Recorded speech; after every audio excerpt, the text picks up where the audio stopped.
Bonsoir, merci à tous et à toutes d'être venus pour cette première conférence du semestre.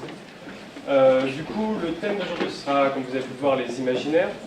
Pour nous, ce thème il est important parce que les imaginaires, loin d'être juste des histoires, des récits, c'est aussi des représentations du monde qui sont assez structurantes sur la façon dont on pense nos sociétés, dont on agit, dont on se pose certains problèmes, ou au contraire, dont certains problèmes sont éludés par la société.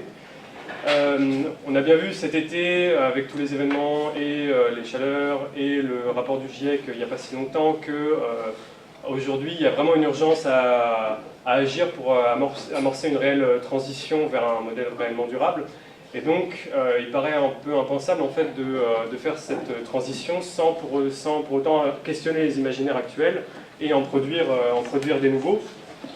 Ces imaginaires, ils sont en partie rassemblés sous la notion de décroissance que nous on porte en tant que collectif, mais on voit bien déjà, rien qu'avec cette notion, que cette notion elle a du mal à imprégner réellement la société, à mobiliser fortement. Et du coup, pour nous, l'objet de cette conférence, c'est vraiment d'interroger cette notion d'imaginaire, de voir comment ils se forment, comment ils peuvent émerger face à les imaginaires actuels. Comment ils irriguent nos sociétés, notamment certaines initiatives et mouvements locaux, et en retour, comment ces mouvements et ces initiatives permettent de penser, enrichir nos imaginaires, afin, nous, d'en tirer des conclusions pour nos actions et en tant qu'individus ou collectifs. Du coup, pour répondre à ces questions, on a deux invités de qualité, c'est-à-dire Alice Kenabat et Arthur Keller, qu'on remercie. Qu'on remercie beaucoup pour leur présence. Du coup, comme on n'est jamais aussi bien servi par soi-même, je vous propose de vous présenter vous-même succinctement. Et ensuite, Solène, qui va animer la conférence débat avec moi, présentera un petit peu comment la conférence va se dérouler. Est-ce que j'ai besoin de ça? Non, c'est bon. Alors, me présenter, je suis donc Alice Kenabat, je suis docteur en sociologie de l'Université Paris-Descartes, pas très loin d'ici. Je suis aujourd'hui chercheur au laboratoire de changement social et politique à Paris 7, enseignante à l'Institut catholique de Paris en sociologie politique et sur les questions d'écologie politique également. Je suis vice-présidente de la Fondation d'écologie politique. Que puis-je dire? Je suis... Alors aussi, parce que j'ai vu que Arthur avait la tendance d'être auteur et conférencier, je suis aussi auteur et conférencière, mais avec une discipline, la sociologie. Quoi d'autre? Je pense qu'on peut s'arrêter là. Sinon, peut-être un élément qui pourrait vous intéresser. J'ai co-dirigé un temps la revue Anthropia, théorique et politique de la décroissance. Alors j'ai ramené un numéro.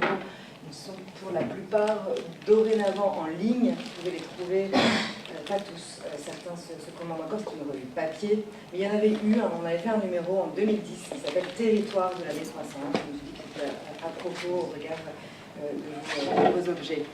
Je vais circuler, je vous demande juste de me le ramener parce que c'est mon exemplaire. Mais voilà. Donc j'ai co-dirigé, j'ai eu le plaisir et l'honneur de co-diriger cette revue sur les 2 dernières années de sa vie, puisqu'elle a cessé en 2016. Voilà. En 2016, et elle avait débuté en 2006, c'est-à-dire aux prémices de la décroissance, mais on aura le temps d'en discuter. Voilà. Merci. Je suis donc Arthur Keller, je suis auteur et conférencier, vous pouvez le remarquer. Et donc, au-delà de ça, j'ai une formation d'ingénieur, mais j'ai une vie professionnelle qui est extrêmement variée, et qui m'a amené à toucher à de la communication. J'ai été responsable directeur de la communication d'une petite ONG environnementale pendant 3 ans. Au marketing, j'ai donné des cours en marketing pendant quelques années. J'en ai fait et j'ai donné des cours. Et aujourd'hui, j'ai donc un profil qui est au croisement, on va dire, donc de ces disciplines-là, marketing et communication, avec une structure mentale qui est plutôt dans les sciences dures. Et puis plusieurs masters faits ensuite dans les années qui ont suivi, qui m'ont permis d'approfondir, dans le cadre de recherche que j'ai menées, des questions plutôt de sciences, on va dire, humaines et sociales, et notamment la question de la décroissance, justement. Sous l'angle suivant, est-il possible de concilier politique de croissance économique et impératif de soutenabilité? Voilà, on pourra donc en discuter. Aujourd'hui, auteur et conférencier, ça veut dire quoi? J'interviens sur les questions des limites du système en tant que conférencier, et des fois consultant. les limites de la société dans laquelle on vit, des limites qui sont de différentes natures, mais surtout également ce qui m'intéresse, c'est de les relier entre elles pour avoir une vision systémique. Et à partir de ça, définir quels sont justement les possibles, l'univers des possibles. Puis évidemment, se poser la question de qu'est-ce qu'on veut faire. Et puis, auteur, c'est quoi? Auteur, ben, écoutez, j'écris des articles, des choses comme ça, mais c'est surtout que j'ai une formation également de scénariste. Donc ça peut paraître complètement en décalage avec le reste.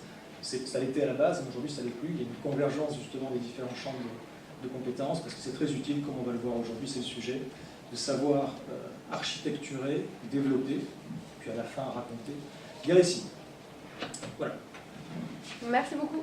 Est-ce que ça va pour le son? Tout le monde m'entend à peu près? Ouais. Ok, parce qu'on n'a pas de micro pour nous. Donc je vais vous présenter un peu comment va se dérouler la conférence. On a prévu 3 parties. On les a en partie construites avec vous, puisqu'on avait fait circuler un document sur lequel vous pouviez écrire des questions en avance, et donc on s'en est servi pour poser certaines questions. Donc dans une première partie, on va s'interroger sur les imaginaires modernes, la façon dont ces imaginaires dominants fonctionnent, et notamment au travers de la société capitaliste et néolibérale. On posera la question des caractéristiques de ces imaginaires, de leurs forces, mais aussi les critiques qui leur sont faites récemment, et même depuis un peu longtemps maintenant. Et on verra quelles sont les difficultés en fait, de s'extraire de ces imaginaires et comment y remédier. Ce qui constituera donc la deuxième partie. Nous vous proposons d'étudier un imaginaire alternatif à ceux actuels, celui de la décroissance. On évoquera différentes façons dont il est possible de concevoir cet imaginaire, et on discutera les obstacles qui lui font face et comment on peut les surmonter. Et dans une troisième partie, on rentrera un peu plus dans le concret avec les effets sociaux et territoriaux que ces imaginaires peuvent avoir. On aura des exemples concrets qui viendront alimenter la discussion, et on tentera de comprendre le fonctionnement et les limites de ces exemples.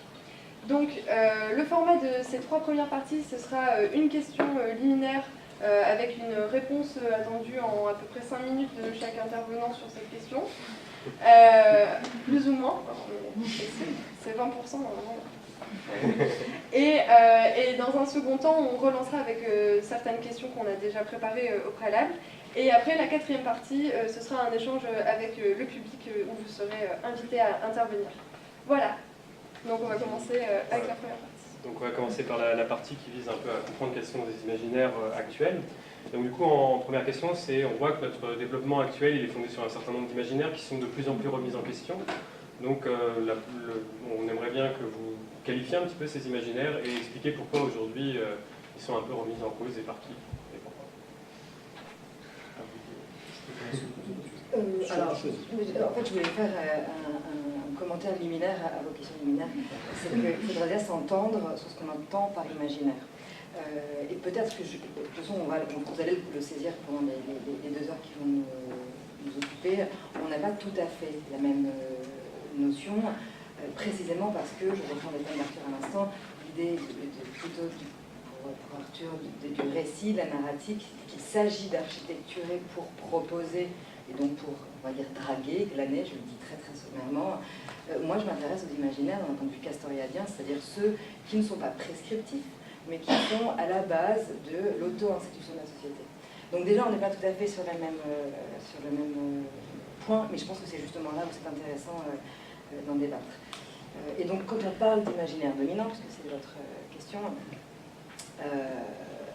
je voulais bien stipuler, même si je sais que là on est rue Saint-Guillaume, que personne ne croit qu'on va parler d'imagination, pas vraiment d'imaginaire, c'est quelque chose d'un peu plus lourd.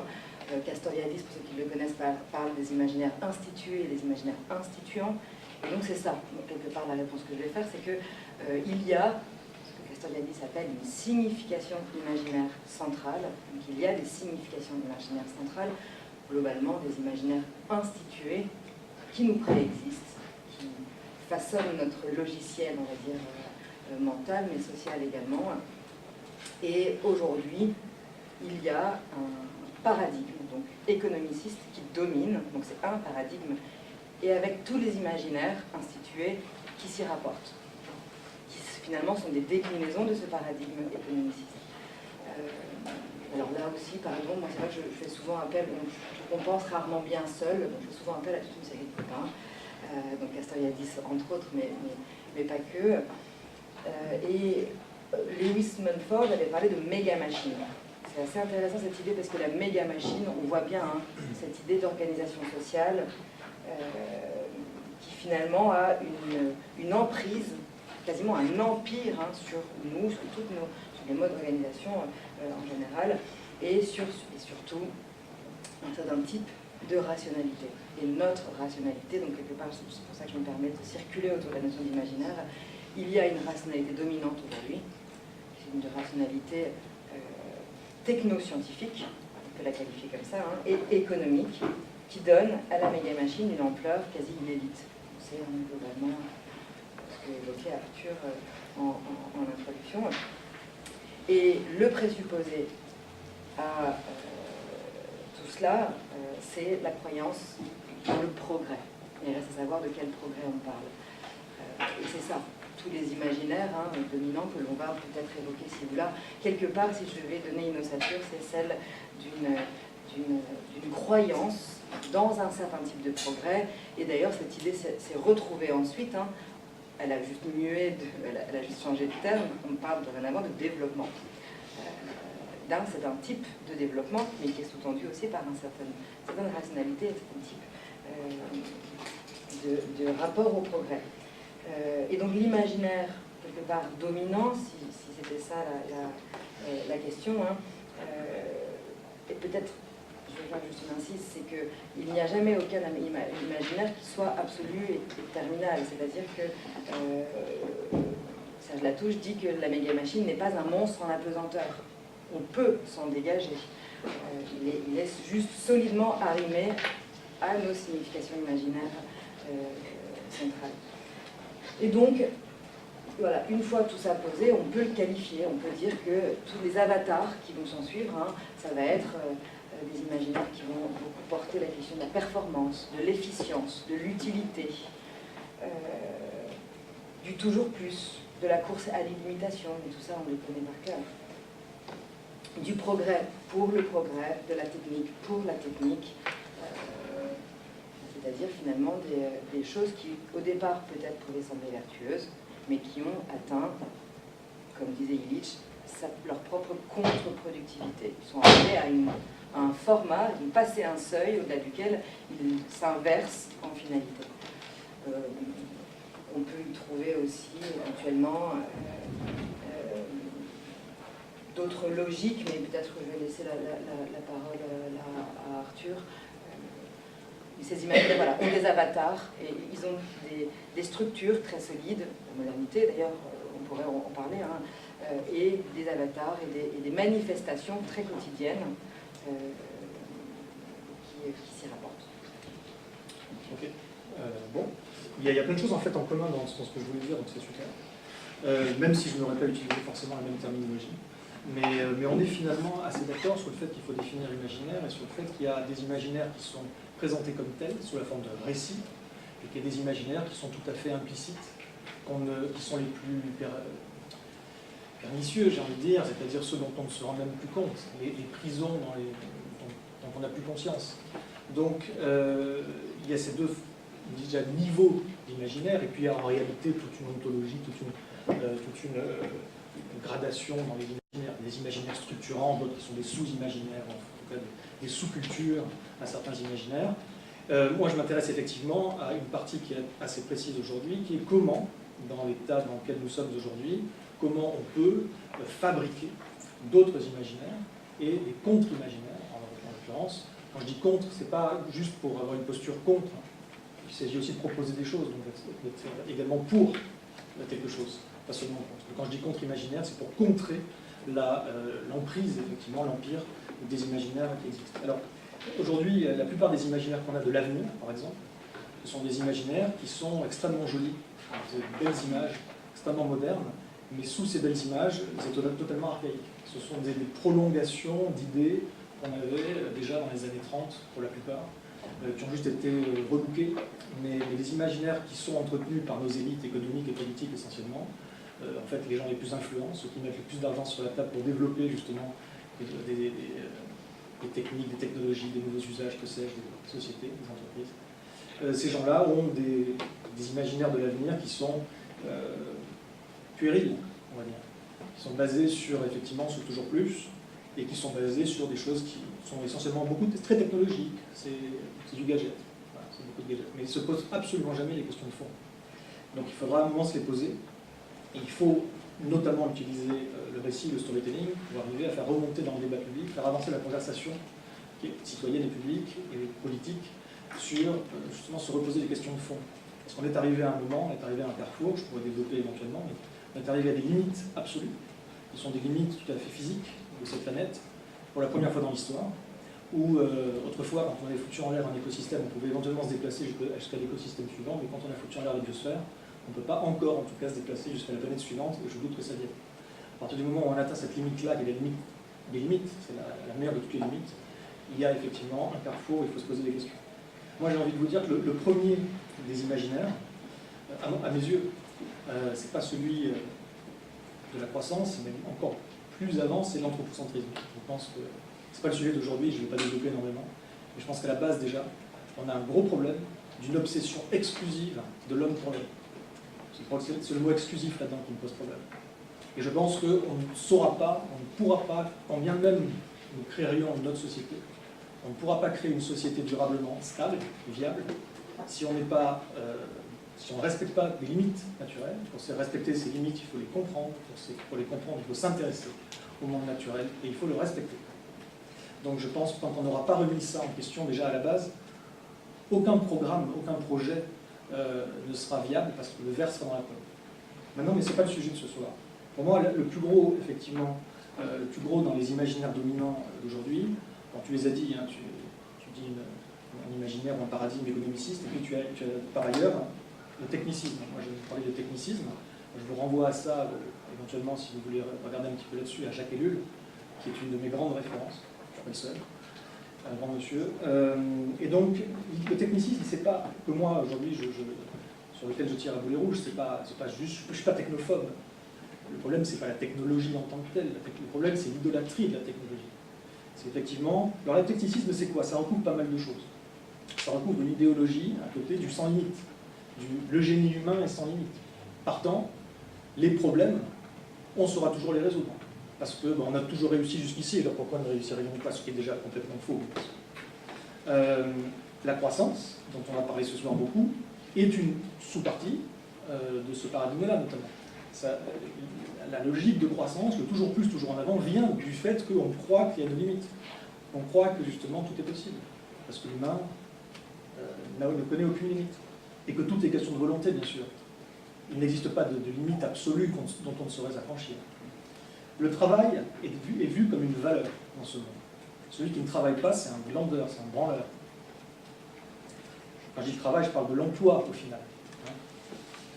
La compétitivité fait partie de ce système de valeurs. La liberté individuelle d'entreprendre, qui est un droit qui est considéré comme absolu, avant l'intérêt général, ça fait partie de la gradation de valeurs de ce système. Le progrès technologique vécu nécessairement comme un progrès humain. Ça fait partie de cet imaginaire dans lequel on baigne littéralement. Alors, il y a des gens qui, effectivement, sortent un peu du lot, je pense que dans cette salle, il y en a quelques-uns. Aujourd'hui, il y a donc cette question qui est fondamentale de limite. Tant qu'on ne se pose pas, tant qu'on n'accepte pas le fait qu'il y a des limites objectives et d'autres subjectives, il y en a certaines sur lesquelles on peut jouer et d'autres pas du tout, et qu'il faut les comprendre, aucune avancée ne sera possible, que ce soit dans une perspective de décroissance ou pas d'ailleurs, quel que soit le projet, j'ai envie de dire. Donc il y a ceux qui sont d'accord, qui comprennent qu'il y a des limites, et qui l'acceptent, et qui veulent agir là-dessus, et puis ceux qui soit ne comprennent pas, soit ne savent pas, ne veulent pas savoir, soit comprennent mais rejettent absolument, et le débat est impossible. Et du coup, ces gens-là, et là c'est une partie, un nouvel imaginaire encore, vont considérer que si on vous parle de limites, c'est idéologique. Pour eux, c'est nécessairement idéologique. Puisque même ils sont baignés dans une idéologie, donc à partir du moment où vous dites quelque chose qui ne rentre pas dans leur idéologie, c'est que vous êtes en train de mettre en avant une contre-idéologie, un contre-imaginaire. Ils ne comprennent pas qu'il y a des choses qui sont objectives, et qu'on n'est pas dans l'idéologie. Donc, la décroissance là-dedans, et puis après je vais clôturer, la décroissance là-dedans il faut se poser la question de ce qu'on veut en faire. Qu'est-ce que c'est? Est-ce que c'est un imaginaire à part entière? Est-ce que c'est un projet? Est-ce que c'est peut-être même une idéologie ou un projet politique? Ou est-ce que c'est mon cas, juste une conclusion rationnelle? Mon but n'est pas la décroissance. Ou alors, il faut savoir de quoi on parle. Mon but, moi, c'est la décroissance de l'empreinte écologique sur cette humanité pour qu'on arrive à se mettre en conformité avec la biocapacité de la planète sur laquelle on vit. Et pour en arriver là, la décroissance économique est un impératif, étant donné qu'on ne sait pas encore produire plus de biens et de services avec moins de ressources. Voilà. Merci. Alors, j'aimerais revenir un tout petit peu aux origines en fait, de cet imaginaire dominant et vous demander pourquoi en fait est-ce que l'économie ou l'économique et le technicisme a-t-il colonisé les imaginaires modernes? En fait, qu'est-ce qui a permis cette suprématie de ce paradigme et de ces imaginaires au détriment notamment d'autres disciplines? On peut penser à la philosophie par exemple. Pourquoi est-ce qu'il y a cette discipline qui domine aujourd'hui nos imaginaires? Alors là, J'ai un début de réponse. ça n'est pas que en tant que discipline qu'elle est devenue à ce point. Mais si vous permettez, je vais juste rebondir 30 secondes, c'est-à-dire compléter mon présentation pour répondre comment dirais-je, prendre la suite d'Arthur avant de vous répondre. Ça va nous permettre d'avoir un peu tous les acteurs sur scène, si je puis dire. C'est que finalement, quand Arthur disait, et c'est très vrai qu'il y a derrière ça aussi des questions d'anthropocentrisme, il s'agit toujours de savoir quel est l'amont de l'aval. C'est pour ça que je parlais d'Avatar aussi. C'est en effet quelque chose de très important, mais on peut aller chercher plus loin. Cette idée d'anthropocentrisme, c'est dans un certain type de domestication de la nature, de rapport ontologique que l'on a aussi. Et cette domestication, vous savez, Descartes, quel assassin, qui disait il faut être maître et possesseur de la nature. Maître et possesseur de la nature. Cette domestication, c'est un arsenal philosophique, pour le coup, qui est très ancien, c'est-à-dire qui nous préexiste et qui, encore une fois, façonne aussi beaucoup alors là, j'ai envie de sortir un peu des imaginaires, mais nos cadres mentaux aussi. Déjà, je voulais préciser ça. Donc la raison pour laquelle je me suis permise tout de go de dire que l'idée centrale pour moi c'est un rapport au progrès, c'est qu'il y a dans ce qu'a dit Arthur et dans ce que j'ai aussi esquissé, finalement une conception très téléologique de l'histoire. On connaîtrait la fin. C'est ça la téléologie, télos, la finalité.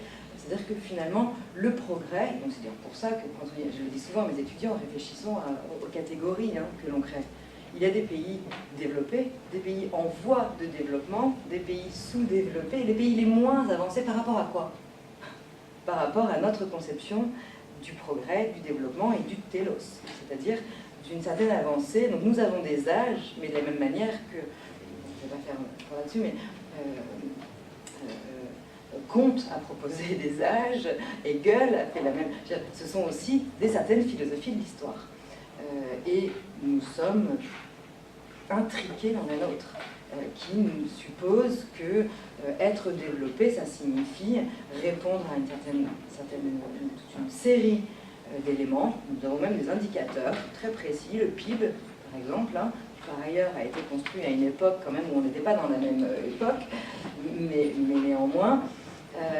Donc aujourd'hui, on va mesurer la richesse d'un pays, son état d'avancement, au regard de critères qui sont des critères, et donc quelque part j'atterris sur ce que je voulais vous dire, qui sont des critères qui sont très quantitatifs. C'est-à-dire qu'il va falloir mesurer, il va falloir établir toute une série d'éléments, donc encore une fois le PIB est très très clair là-dessus, qui vont donc les points de croissance, les points de... mais ne vont pas rentrer en ligne de compte d'autres éléments qui pourraient être des indicateurs de progrès beaucoup plus fins, par exemple le nombre de femmes à des postes de pouvoir, par exemple le nombre d'incarcérés dans un pays. Bon. Donc il y a une quantification qui préexiste quelque part à tous nos modèles aujourd'hui de représentation du monde. Et donc pour finir juste là-dessus, je voulais préciser que dans les imaginaires dominants de cette fameuse méga-machine, j'aime bien cette idée parce que la méga-machine, elle est reliée à la modernité, le capitalisme, le libéralisme, l'extractivisme, le pulsion-productivisme, et on peut là aussi lui trouver tous les noms des bras qui la constituent. Mais finalement, elle est aussi économique et elle est bureaucratique. C'est-à-dire qu'elle suppose toute une série de choses qui vient aussi donc en support, et je vais arriver à votre réponse, qui suppose de l'efficacité, qui suppose la compétition, l'optimisation, la maximisation, la flexibilité, tout ce dont on nous assène quotidiennement, mais qui font partie, encore une fois, de cette rationalité économique et bureaucratique. Et par ailleurs, et sans doute l'un des plus vicieux, je pense, c'est cette idée de l'utilité. Quelque part, c'est un petit peu ce que tu viens de dire en parlant du métier, il faut que les choses soient utiles. Alors, reste encore à savoir utile à quoi, mais l'utilité devient centrale. Or, je me permets de le préciser, l'utilité est un concept vide, purement fonctionnel. Donc, bon, on pourrait passer beaucoup de temps sur cette idée-là. Peut-être juste pour répondre très brièvement, pour ne pas répondre d'ailleurs à votre question, je vais me servir d'un autre camarade, Danilo Martuccelli, qui a écrit des ouvrages assez fascinants, et notamment un qui s'appelle « Les sociétés et l'impossible », qui est paru en 2015, et pour lequel il montre, alors il ne parle pas d'imaginaire, il parle de quelque chose que je trouve très intéressant aussi, il parle de régime de réalité. Et il explique comment les différents régimes de réalité à travers l'histoire se sont succédés, et qu'il y a toujours un principe d'ordonnancement. Le régime de réalité économique a dominé pendant très longtemps. Une des raisons pour lesquelles je cite cet ouvrage, c'est qu'il dit qu'il semblerait que des faisceaux d'éléments puissent nous permettre de supposer éventuellement que nous serions en train de basculer vers un régime de réalité écologique. Avant cela, il y avait un régime de réalité qui était de nature scientifique, dirons-nous. Alors, je ne vais pas résumer la pensée de Danilo Martuccelli, et je vous invite à le consulter. Juste, ce qui est intéressant, c'est qu'il montre que le basculement d'un régime de réalité est surtout, déjà qu'un régime de réalité est le fruit de croyances partagées, et que le basculement se fait souvent à un moment relatif à une conception des limites, de la peur et des limites. C'est un peu ce que tu évoquais, et là nous sommes dans un moment où les limites ne sont plus tout à fait les mêmes. Donc le périmètre, là une pensée qui est assez, c'est la sociologie que moi j'aime personnellement, mais assez théorique et assez critique, et donc il parle vraiment des limites, du périmètre du possible et de l'impossible. Et il y a certains éléments donc, qui signeraient la sortie du régime de réalité économique. Un régime de réalité, encore une fois, étant un paysage très complexe, donc ça n'est pas qu'une discipline, c'est aussi un aval que l'on a donné à un principe d'ordonnancement maximal, et notamment par le biais de la quantification. Peut-être pour rebondir, parce que, avec ce que vient de dire Madame Knobat, Arthur Keller, est-ce qu'on a vu que l'idée de progrès était assez structurante dans nos imaginaires aujourd'hui? Est-ce qu'elle est pourtant pas en crise aujourd'hui? Enfin, moi, c'est un discours que j'entends assez régulièrement dans des émissions, etc. Est-ce qu'elle n'est pas en crise, et pourquoi elle entre en crise, cette notion de progrès aujourd'hui? Et dans quelle mesure? Limite, on va encore parler de limites. La notion de progrès, déjà, effectivement, il faudrait un petit peu définir ce que c'est. On a même fait l'économie jusqu'à présent de définir ce que c'était, et on procède par amalgame, qui nous arrange bien, enfin qui arrange bien en tout cas les dirigeants de ce monde. Et comme je disais tout à l'heure, on assimile par exemple le progrès technologique à un progrès humain. Et donc ça va être la technologie pour la technologie, l'innovation, le grand mot que tu détestes, pour l'innovation, alors qu'en réalité, on voit bien qu'aujourd'hui, si ça a pu produire du positif dans les décennies passées, il y a une question d'échelle, il y a une question de taille, une question de limite. Une fois qu'on dépasse un petit peu la capacité de charge du morceau de terre sur lequel on est, qui fait que, au bout d'un moment, c'est plus disponible pour tout le monde. Donc le progrès n'est pas accessible à tous. Je dis plus accessible, il n'a jamais été accessible à tous. Mais il l'est encore moins, de moins en moins. La part du gâteau devenant à peu près, se stabilisant à peu près, même commençant à décroître, alors qu'on est toujours plus nombreux, mais sachant que ceux qui sont tout au sommet réclament toujours plus de retour sur investissement, pour tous les autres c'est moins et moins et moins. Et au final, quelque part, on arrive, on déborde dans le terrain de pré-insurrectionnel jusqu'à ce que ça craque d'une manière ou d'une autre. Ça va craquer politiquement, ça va craquer écologiquement, ça va craquer économiquement, socialement, ça va craquer d'une manière ou d'une autre et d'une manière très différente selon les endroits. Et au moment où ça craque, effectivement, c'est là qu'on arrive sur un problème de confiance. Parce que tout est question de confiance. C'est comme l'argent. Le plus grand storytelling, sans doute aujourd'hui, le plus grand imaginaire, c'est l'argent. On est d'accord que c'est quelque chose qui est basé uniquement sur la confiance que l'on accorde à des institutions bancaires, en l'occurrence. Et une fois que ça s'effrite, que cette confiance s'effrite, eh bien, il y a, d'une manière ou d'une autre, dans la douleur souvent, parfois ça arrive à se faire sans trop de chaos, il y a un changement de paradigme, un basculement, parce que la confiance n'est plus là. Et tout est question de confiance. Quand le système en cours va commencer à se craquer partout, la confiance tombe et nécessairement un autre paradigme peut émerger. Le souci qu'on a, il est double. Un problème de constat. Le constat est souvent erroné. Les gens ne comprennent pas les sources, la clé vraiment derrière les problématiques. Par exemple, peut-être que nous dirons d'ici quelques temps, quand tout se sera cassé la gueule, que c'était de la faute du capitalisme, du néo-capitalisme. Oui, bien sûr. Mais pas que. Quasiment tous les autres systèmes auraient donné la même chose sous une forme ou une autre.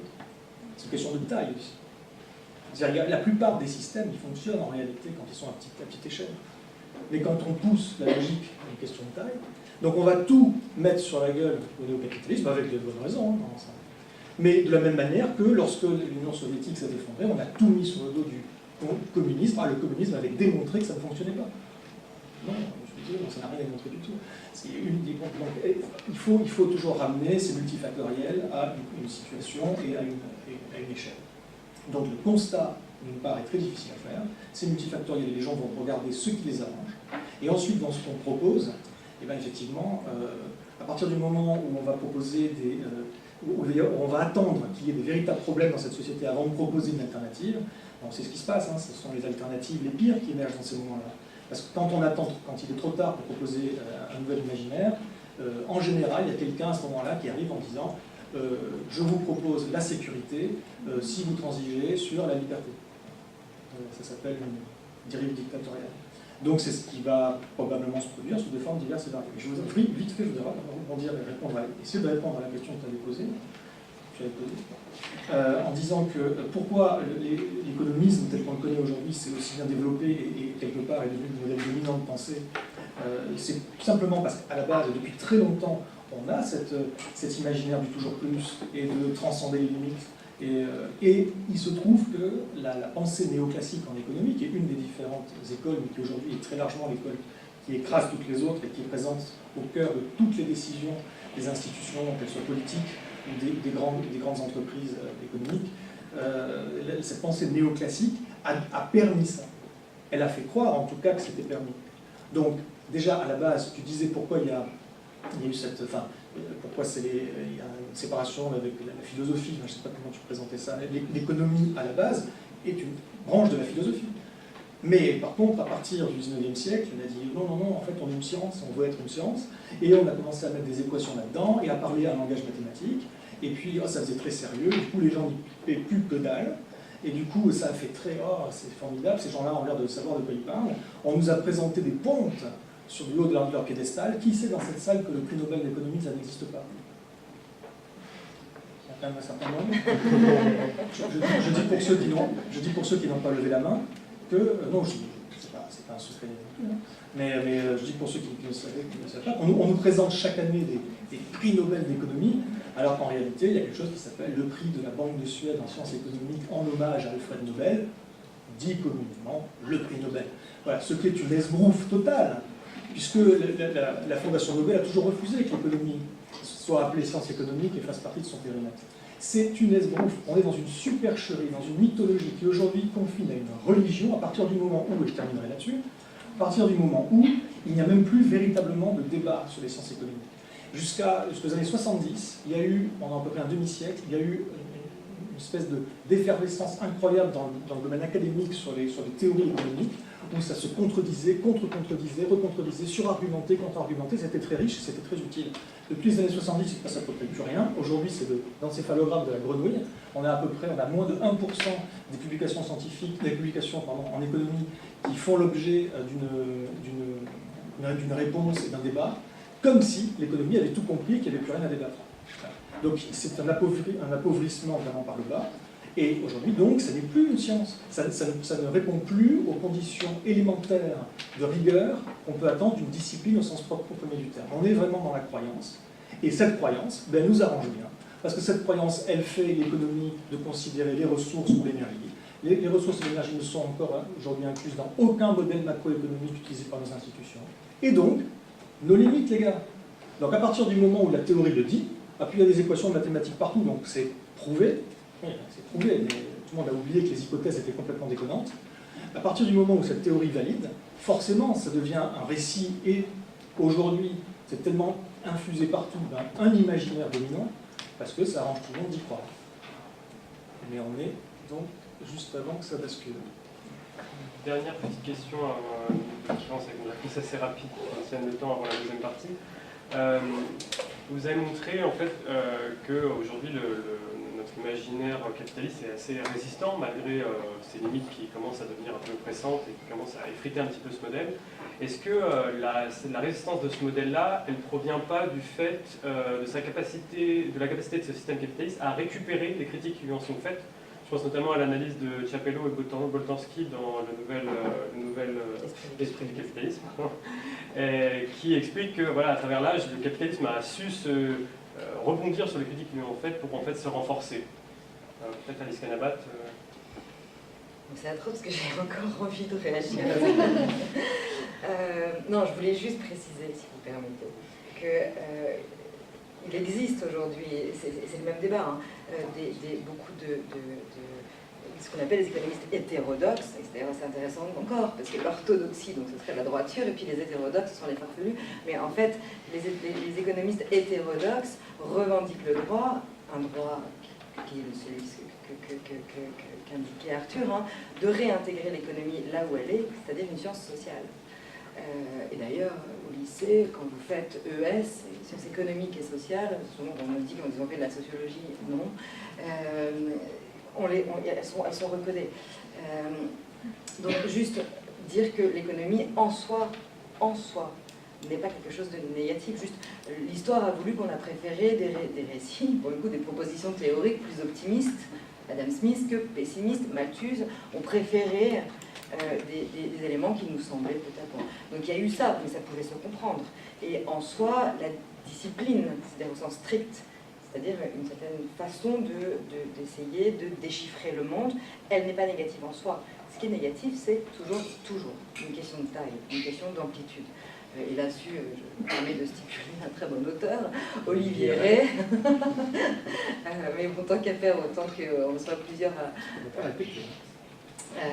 Olivier Rey, R-E-Y, qui a écrit un ouvrage qui s'appelle Une question de taille, dans la suite de tous les auteurs, de Léopold Kohr, de Ivan Illich, etc., et qui montre bien, très très bien, que passer une certaine taille, les choses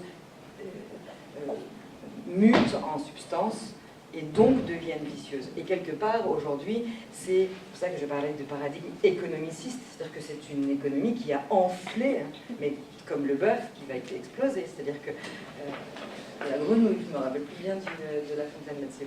Mais néanmoins, quelque chose en tout cas qui est devenu grossier. Donc, je voulais juste préciser ça. Votre question, pardon, vous portez sur Boltanski et Ciapello et sur la récupération. Alors c'est un aspect pernicieux supplémentaire, mais c'est pas ça, je pense, qui ne permet pas je vais le dire vraiment très très schématiquement, hein, mais c'est pas ça qui fait que ça ne percole pas et que ça ne prend pas et que c'est encore une fois, toute une série d'éléments plutôt sur des imaginaires institués qui sont difficiles à décoloniser. Ça c'est la première chose. La deuxième chose, c'est le coût. On est ici une soixantaine, a priori, à être sympathisant d'une proposition, on va dire idéologique, politique alternative, et de souhaiter que les choses adviennent, ou en tout cas ne prennent pas leur versant le plus violent et le plus radical. mais qui a véritablement envie d'être le premier à. C'est-à-dire qu'il y a aussi des logiques de report, des logiques de déni, des logiques qui sont très très fortes. Et là, pour le coup, ce n'est pas non plus l'objet de notre conférence, mais ça pourrait être l'objet d'une autre. Des formes de déni cognitif, ou en tout cas de dissociation cognitive, hein, où on a très envie, mais ça n'a pas tout à fait commencé par nous, et surtout que notre mode de vie, parce que c'est ça dont il est question, est en jeu. Et évidemment que ça suppose une implication très très forte, qui n'est pas que cosmétique, elle est très forte. Donc ça c'est quelque chose. Et évidemment que là-dessus, le capitalisme surfe avec bonhomie, en se disant que de toute façon, il sera difficile de changer la donne, et qu'il devient par contre possible de récupérer très très vite, dans une forme d'immédiateté d'ailleurs, qui est constitutive de ce type de rationalité, très très rapidement, on récupère, on aplatit, on vide de sa substance toute proposition. Donc le développement durable, dans certains de mes camarades d'Anthropia, l'un d'entre eux, Jean-Claude Besson-Girard, évoquait un oxymore sédatif. J'adore cette expression parce que c'est vraiment ça, sédatif. C'est-à-dire qu'on parle de durabilité. Alors, tu as demandé qui savait qu'il y avait un prix Nobel. Qui pouvait penser ici qu'un développement en soi a vocation à être autre chose que durable. Et on peut prendre le développement, y compris de tout organisme vivant. Hein. Un développement a vocation à être pérenne. Je peux vous le dire. Donc évidemment que c'est un oxymore sédatif. On peut mettre dedans, dorénavant, malheureusement, la question de la transition, puisque maintenant c'est même devenu le titre d'un ministère. Dorénavant, l'effondrement, il va y avoir bientôt un Figaro Magazine, je pense, qui va traiter dessus. Et je ne pense pas, une fois raillé, je ne pense pas que ce soit que négatif. Ça permet aussi que infuse des idées. Ce qui devient vicieux, c'est quand c'est totalement récupéré, que là on nous parle, par exemple, de capitalisme vert, ou à dire toutes les stratégies de greenwashing, elles partent au départ d'une narration commune. La sobriété n'est pas très très loin de basculer, l'idée même, celle-ci elle est digeste. La décroissance reste encore très provocatrice, donc celle-ci elle est assez peu investie. Mais la sobriété, maintenant, c'est quelque chose qui a été bien sûr chapélisé. Merci. Alors on va passer à la deuxième partie, et en fait on aimerait vous demander, selon vous, sur quels imaginaires une société alternative peut se construire, et de préférence quels imaginaires décroissants on peut arriver à véhiculer, au travers de quelles idées. Est-ce qu'il faut des valeurs, quelles valeurs il faut aussi pour véhiculer ces imaginaires, qui peut les produire et qui peut les porter dans l'espace public et dans le politique. Donc c'est un peu beaucoup de questions, mais... Vous avez compris maintenant, vous dites tout d'un coup. Tout d'un coup, Ouais, il y a beaucoup, effectivement, beaucoup de dimensions là, qu'on ne va pas réussir à tout aborder bien. On vit dans un monde qui est pulsionnel, beaucoup.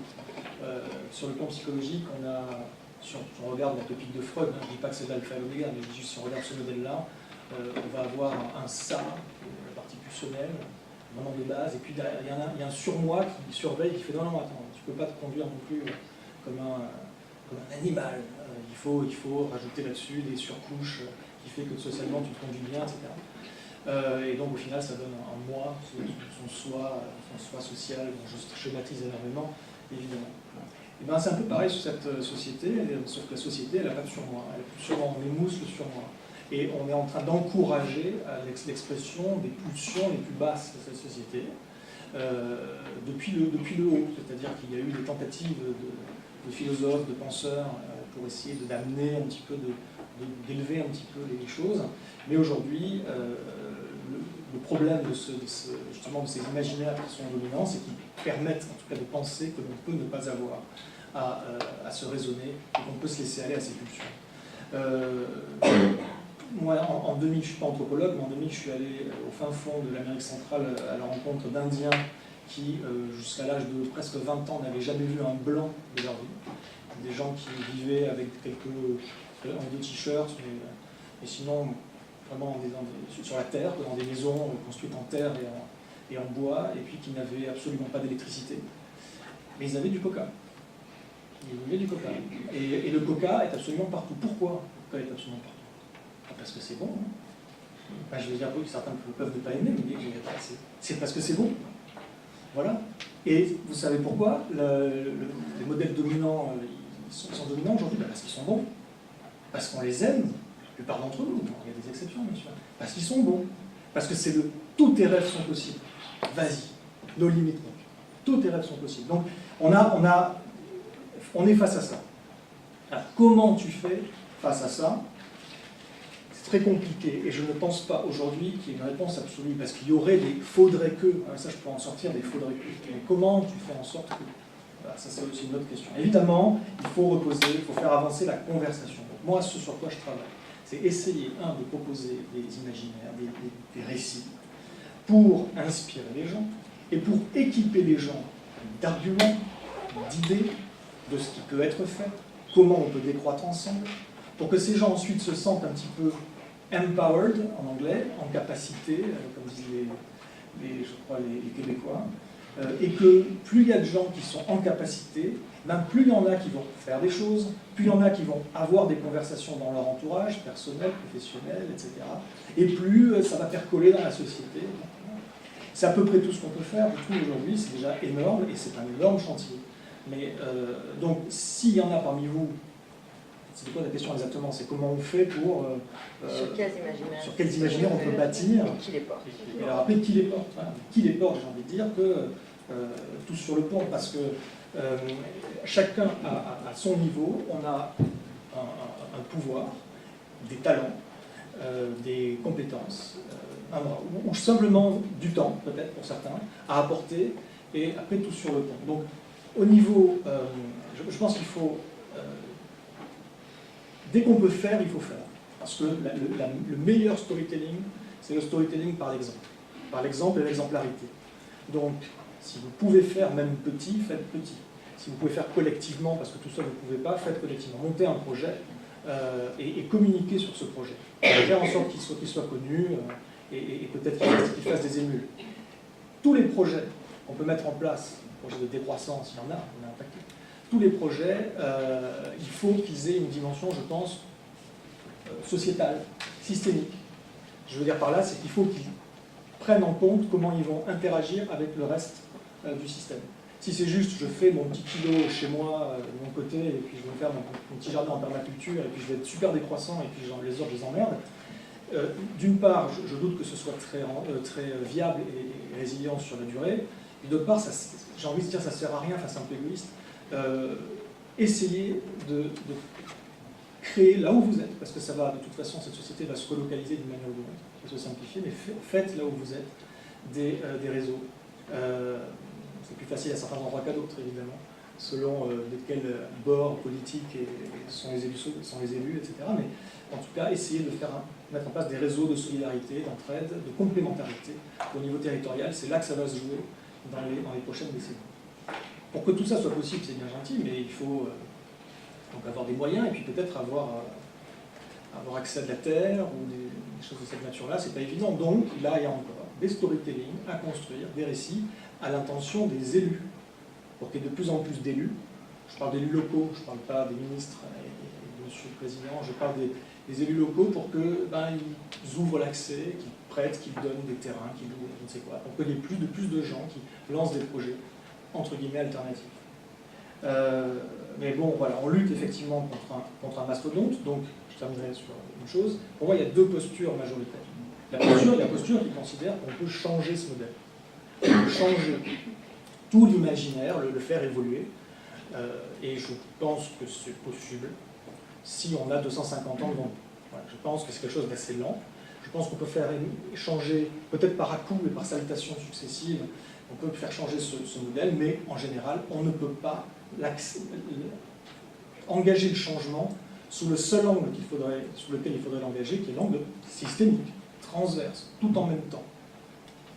C'est pas possible, il y a des verrouillages partout, donc on peut changer là, jamais en même temps, et au final, qu'est-ce qui se passe? On peut de temps en temps résoudre des problèmes, mais comme ces problèmes ne sont pas des problèmes, ce qu'on va traiter en tant que problème ne sont que des symptômes d'un mal systémique, et bien ce qui se passe quand on résout un problème ou quand on réforme à un endroit, c'est que la pression se déplace sous une autre forme ailleurs dans le système, et là c'est reparti comme en l'an 40, on ne change rien tant qu'on ne change pas tout.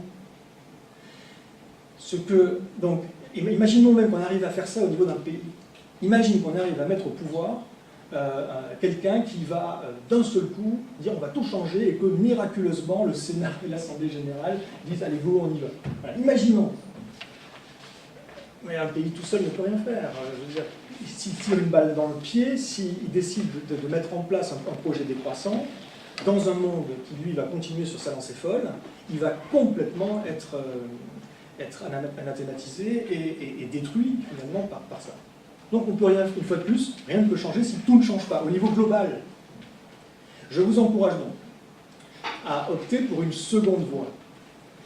Je vous encourage donc à travailler sur ce système, faire en sorte de ralentir au maximum, en fait, si vous pensez que c'est quelque chose qui vous motive et qui fait sens à vos yeux, sous la forme que ce soit. Vous êtes un artiste, vous donnez des cours, vous voulez vous lancer en politique, faire de l'économie, ouvrir une société, bref, sous la forme qui vous va. Mais surtout, construisons quelque chose de neuf à côté. N'attendons pas que ce système s'effondre pour construire un autre système plus résilient en parallèle. Utilisons ou pas, parce qu'il y a deux écoles là-dessus. Il y a l'école qui dit ah ben, moi le système en place, moi je ne veux absolument rien utiliser, je rejette tout.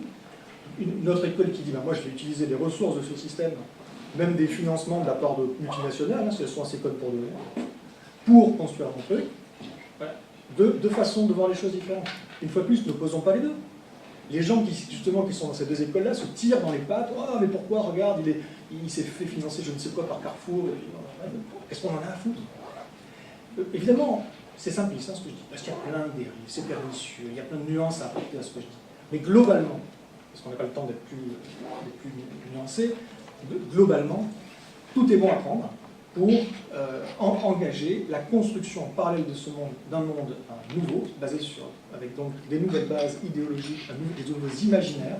Il s'agit pas simplement de créer des récits, il s'agit de créer une culture, ou des cultures. Il s'agit donc d'avoir des récits, des imaginaires, des visions, et puis des acteurs, et puis des champions ou des héros qui viennent incarner de nouvelles valeurs, qui sont mis en avant, travailler peut-être même avec des communicants ou des publicitaires, pour tourner le monde actuel en dérision, parce qu'il est vraiment risible, et puis pour mettre à la mode d'autres valeurs. C'est un travail qui se joue à tous les niveaux, j'ai fini, je clôture, un travail qui se joue à tous les niveaux pour construire quelque chose de neuf, qui sera quelque part le canot de sauvetage, pour accueillir, c'est pour ça qu'il faut voir plus grand que juste son petit pantassoir, pour accueillir les rescapés, les naufragés du système actuel, quand le basculement va venir. Et sur la date, comment on construit quelque chose de neuf? Alors, moi je ne vais pas vous proposer de programme politique. Je voudrais revenir à la question sur quel imaginaire une société décroissante peut-elle se construire et qui peut l'apporter. Alors déjà, la première chose qu'il y a en effet beaucoup d'éléments qu'il faudrait détricoter. Déjà, la première chose que j'ai envie de dire, c'est qu'il est d'abord question de pratique plus que d'imaginaire. C'est-à-dire que, bien sûr, on a passé une heure et on est là pour parler d'imaginaire. Mais en fait, alors là, c'est la sociologue qui parle, c'est qui est allée au contact de certains collectifs, communautés intentionnelles, des de transition. Personne ne se revendique comme étant décroissant. Personne. Alors là, je suis vraiment le schématiste, mais c'est très très rarement qu'ils se revendiquent comme appartenant à un projet très clair, qui d'ailleurs aurait une dénomination très claire. En revanche, ce sont des pratiques d'écologie ordinaire, de bon sens, et radicalement décroissantes. Donc il y a en premier lieu, bien sûr, ce rapport à la pratique. Donc, quand la question c'est sur quel imaginaire une société décroissante peut-elle se construire, je veux dire comment une société décroissante peut-elle se construire, d'abord sur les pratiques.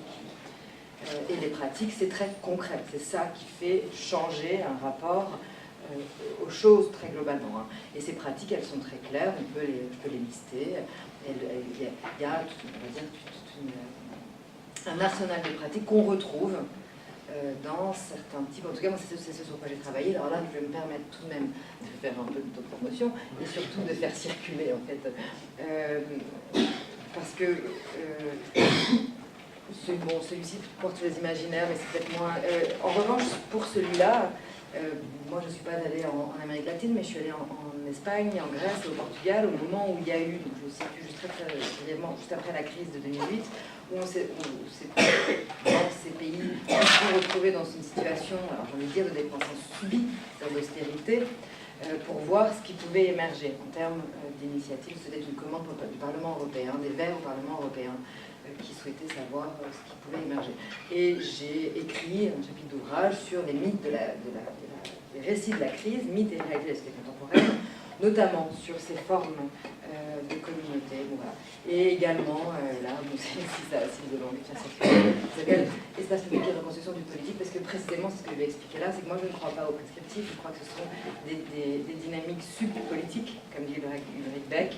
Il y a de plus en plus de collectifs qui existent déjà, auxquels on peut se greffer. Il faut en créer d'autres, bien sûr, qui existent et qui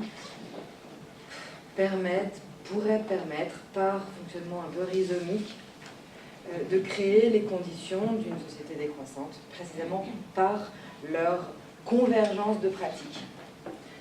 Les pratiques, elles vont être, alors je peux les lister assez sommairement, des pratiques qui vont viser globalement, et elles vont viser à un changement paradigmatique. C'est la suite de ce qu'on évoquait avant, hein. Un changement de paradigme, il va y avoir plus de gratuité, plus de convivialité, plus d'échanges. Finalement, on sort de tout ce qu'on vient de désigner au préalable comme étant des logiques vicieuses. Donc plus de lenteur, de tranquillité, d'horizontalité,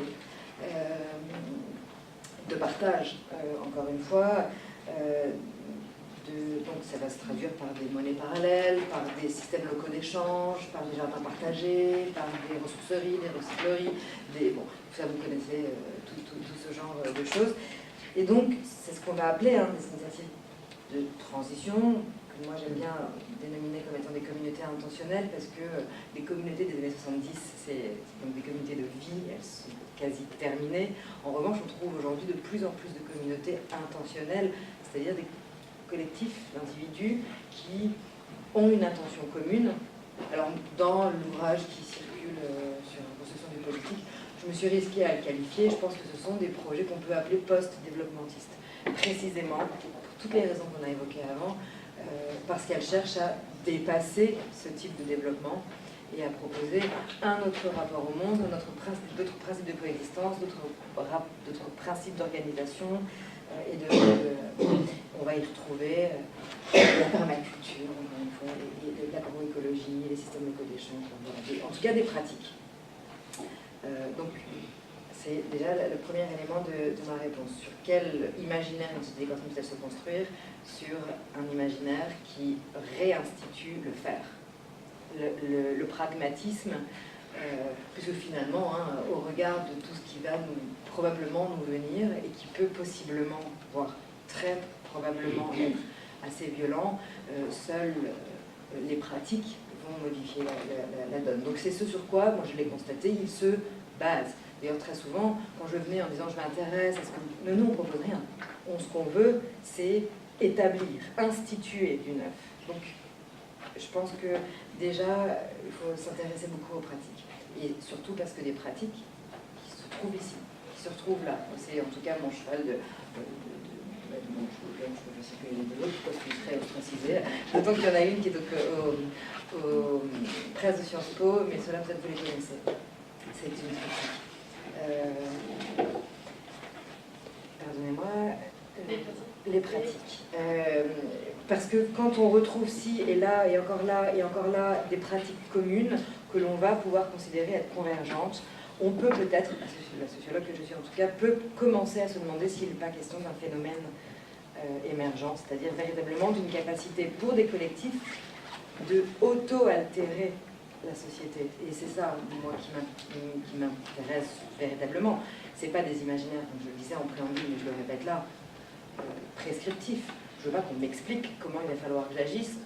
En plus, permettez-moi de vous le dire, il est quand même probable que la situation soit, si on ne fait rien à temps collectivement, soit véritablement très gênante, véritablement très très très gênante, voire violente, dans certains cénacle de recherche que je côtoie, je me permets de vous le préciser, la question de recherche qui est très forte aujourd'hui, c'est comment fait-on pour maintenir le cadre démocratique?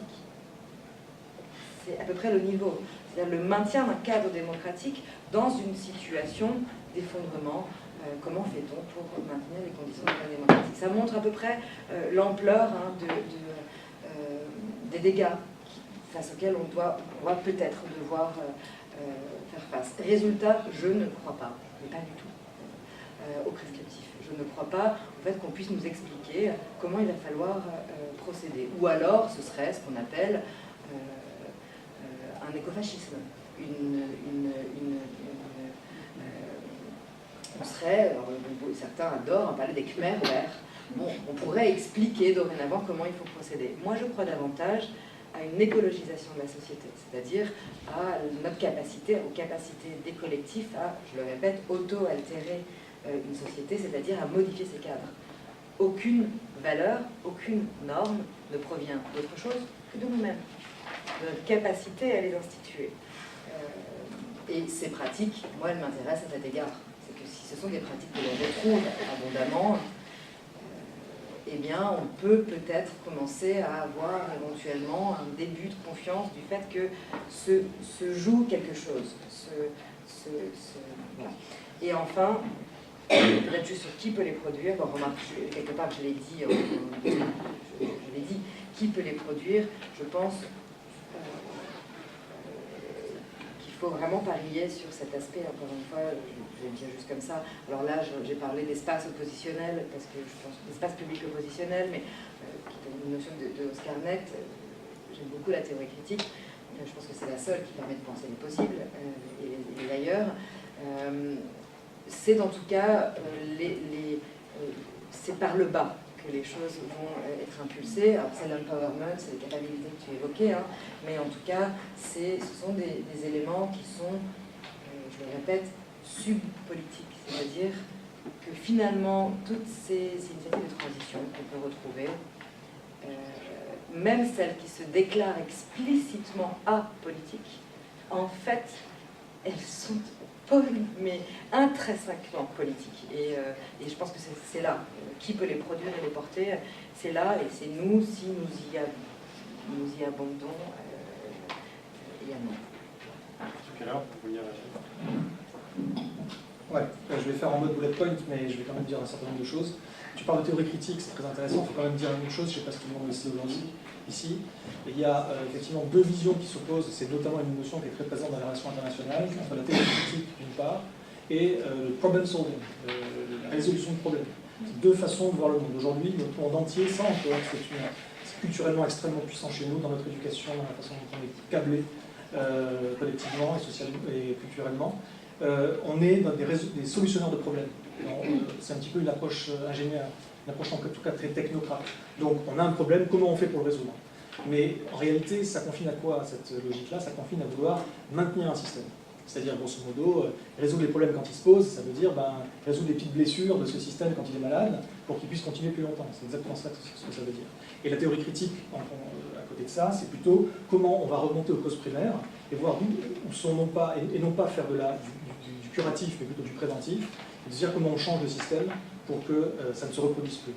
Et le truc, c'est que effectivement, changer le système, ça ne peut venir quelque part que du bas, mais quand même, il ne faut pas opposer le bas et le haut, parce qu'on a besoin du haut à un moment donné, à moins de tout faire péter, vraiment, à moins de vraiment tout faire péter. Ça veut dire qu'il y a aujourd'hui, comment devrait se conduire l'État s'il était responsable et s'il était au courant des problématiques vers lesquelles on se précipite, des limites, etc. Aujourd'hui, l'État, ce serait un facilitateur d'un foisonnement d'initiatives et de projets locaux et interlocaux. Voilà, ce serait effectivement quelque chose de très organique. Tu parles de rhizome tout à l'heure, j'aime bien cette image. Et ça devrait partir du bas, avec tout de même une facilitation venue du haut, parce que c'est important dans certains cas qu'il y ait également l'État qui prenne, ou les institutions publiques qui prennent leur part de responsabilité pour la coordination de tout ça. Mais pour ça, il faudrait de l'humilité. Et on est évidemment loin de l'humilité, surtout quand on va dans les hautes sphères politiques. Et on est également très loin de ce un peu dont tu parlais, sans avoir dit le mot, du bon sens paysan qu'il nous faudrait également aujourd'hui remettre en place. Je termine sur le fait qu'il y a deux grandes sphères dans cette humanité, les gens qui y pensent et qui parlent, et puis les gens qui font et qui ne parlent pas beaucoup. Et le problème qu'il faudrait réussir aujourd'hui à faire communiquer les deux et à faire travailler les deux ensemble. C'est vrai que tout ce qui est uniquement prescriptif, de la part de gens qui auraient tout compris, et de la part de gens qui diraient ben voilà, il faut faire ci et ça, ben ça ne marche juste pas. Ça n'a pas marché. Mais pour autant, ceux qui ne font que faire dans leur coin sans en parler, ça ne va pas marcher non plus. Donc il faut un petit peu faire en sorte que les gens effectivement travaillent ensemble. On a, une fois de plus, sur le plan culturel et éducatif, on a été câblés pour croire, je pense que c'est le cas de beaucoup de gens ici, pour croire que la pensée précède l'action, que c'est la manière noble et normale, logique et intelligente. D'abord, tu penses ton truc, tu réfléchis à ce que tu vas faire, tu mets en place une méthode, etc. Et après, une fois que tout est clair, tu agis. La réalité, c'est que la plupart des choses qui se font dans ce monde et qui bougent sont faites par des gens qui ne pensent pas comme ça, qui font les choses, qui ne se posent pas plus de questions que ça, qui ont une énergie, qui ont une intuition, et qui font quelque chose. Et des fois, ils se plantent. Et en fait, c'est eux qui ont souvent beaucoup plus de pertinence dans ce qu'ils font, au final. Et en tout cas, ils font des choses au moins. Donc, dans le lot, il y a des choses qui émergent, j'ai envie de dire par darwinisme, les meilleures idées émergent là-dedans. Et pas que. Oui, c'est vrai. Mais en tout cas, il faut effectivement maintenant faire travailler ces deux sphères ensemble. Et donc peut-être qu'il y a une partie des récits et des imaginaires à développer à cette interface-là. Merci. On va passer directement à la troisième partie. Je pense qu'on a pris un peu de retard, mais il y aura un temps à la fin pour débattre si vous avez d'autres questions. Donc vous avez parlé de vécu et de pratique, du fait que les imaginaires se construisent en fait sur le terrain. Et donc on a des exemples concrets aujourd'hui d'éco-communautés qui ont créé ces imaginaires en fait d'une certaine manière. Et donc c'est de ça qu'on aimerait parler dans la troisième partie, c'est quels sont les effets de ces imaginaires sur les territoires, quels sont les effets sociaux, est-ce qu'il y a un pluralisme aussi d'imaginaires qui émerge, voilà, et quels effets ça a sur les territoires. C'est-à-dire comment des imaginaires pourraient avoir des effets sur un territoire?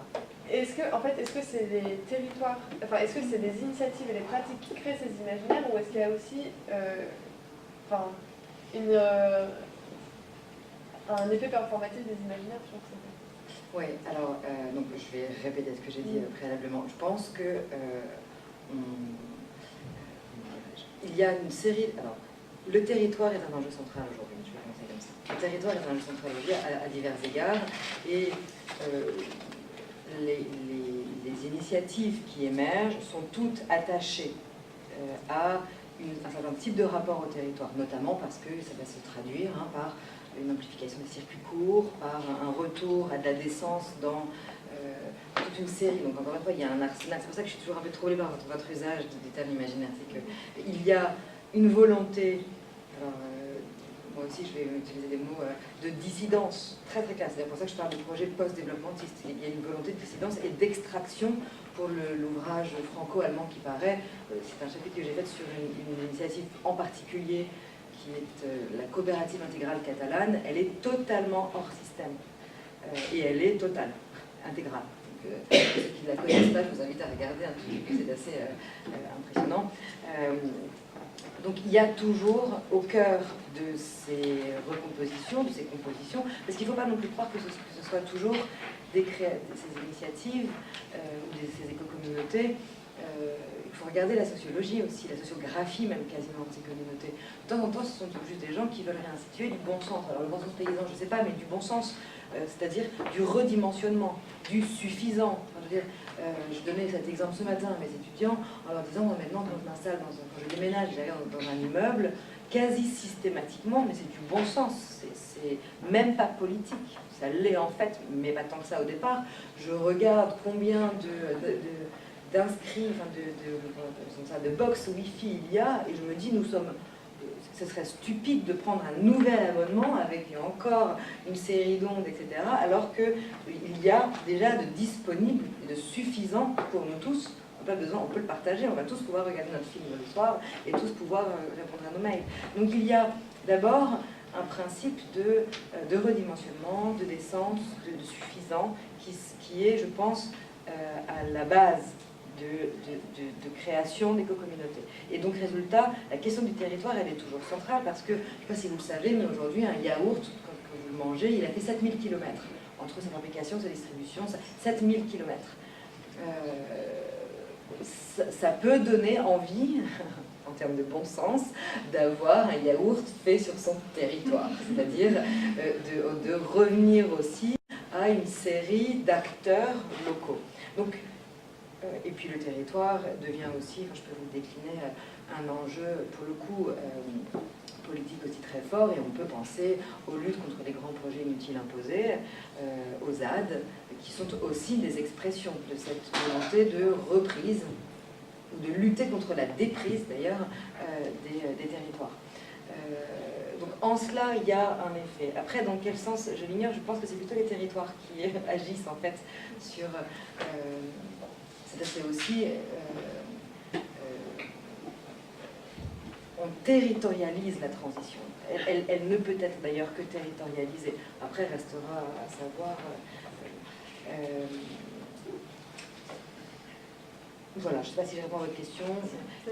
Est-ce qu'on a 30 secondes pour que je rebondisse à ce qui a été dit avant? J'ai fait court pour pouvoir garder un peu.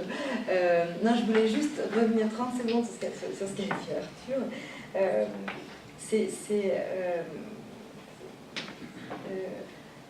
Je voulais juste revenir sur cette idée que la pensée, finalement, enfin, tout ce qui a été dit depuis le départ, que la pensée économique aujourd'hui, parce que c'est un des aspects qui n'a pas été mentionné, donc j'ai assez envie de le dire, la pensée économique orthodoxe, réalise finalement cette prouesse de tirer parti de l'impasse dans laquelle elle contribue à nous mener.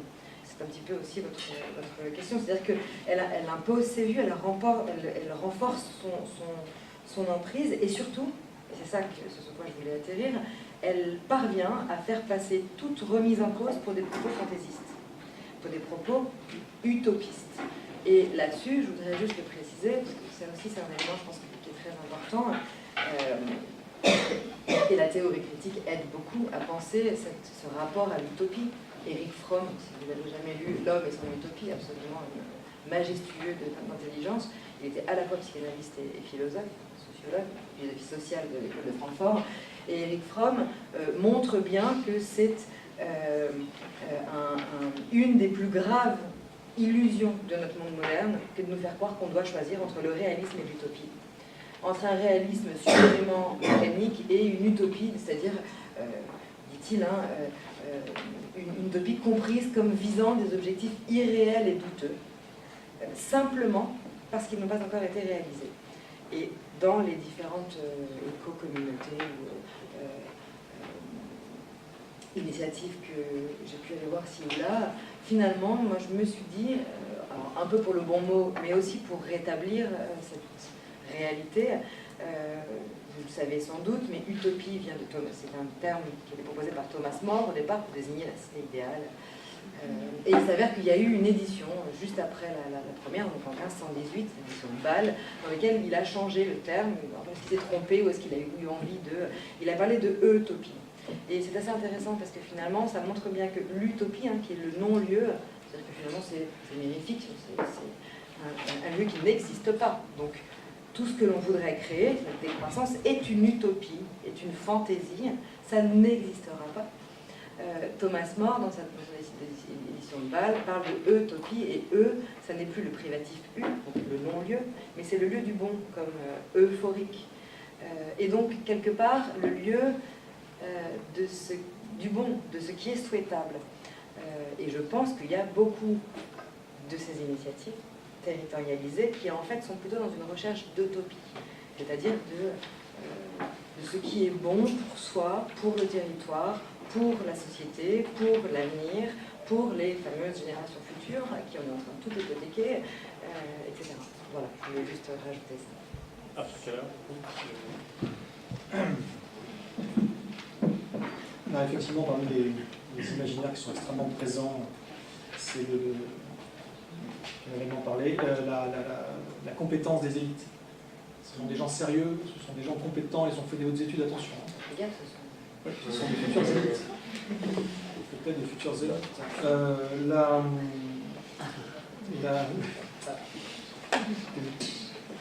Donc, Récemment, on a un petit peu entendu parler dans certaines niches informationnelles dont vous faites partie ou pas, mais effectivement, on parle un peu d'effondrement, de risque d'effondrement, déclin, voire effondrement.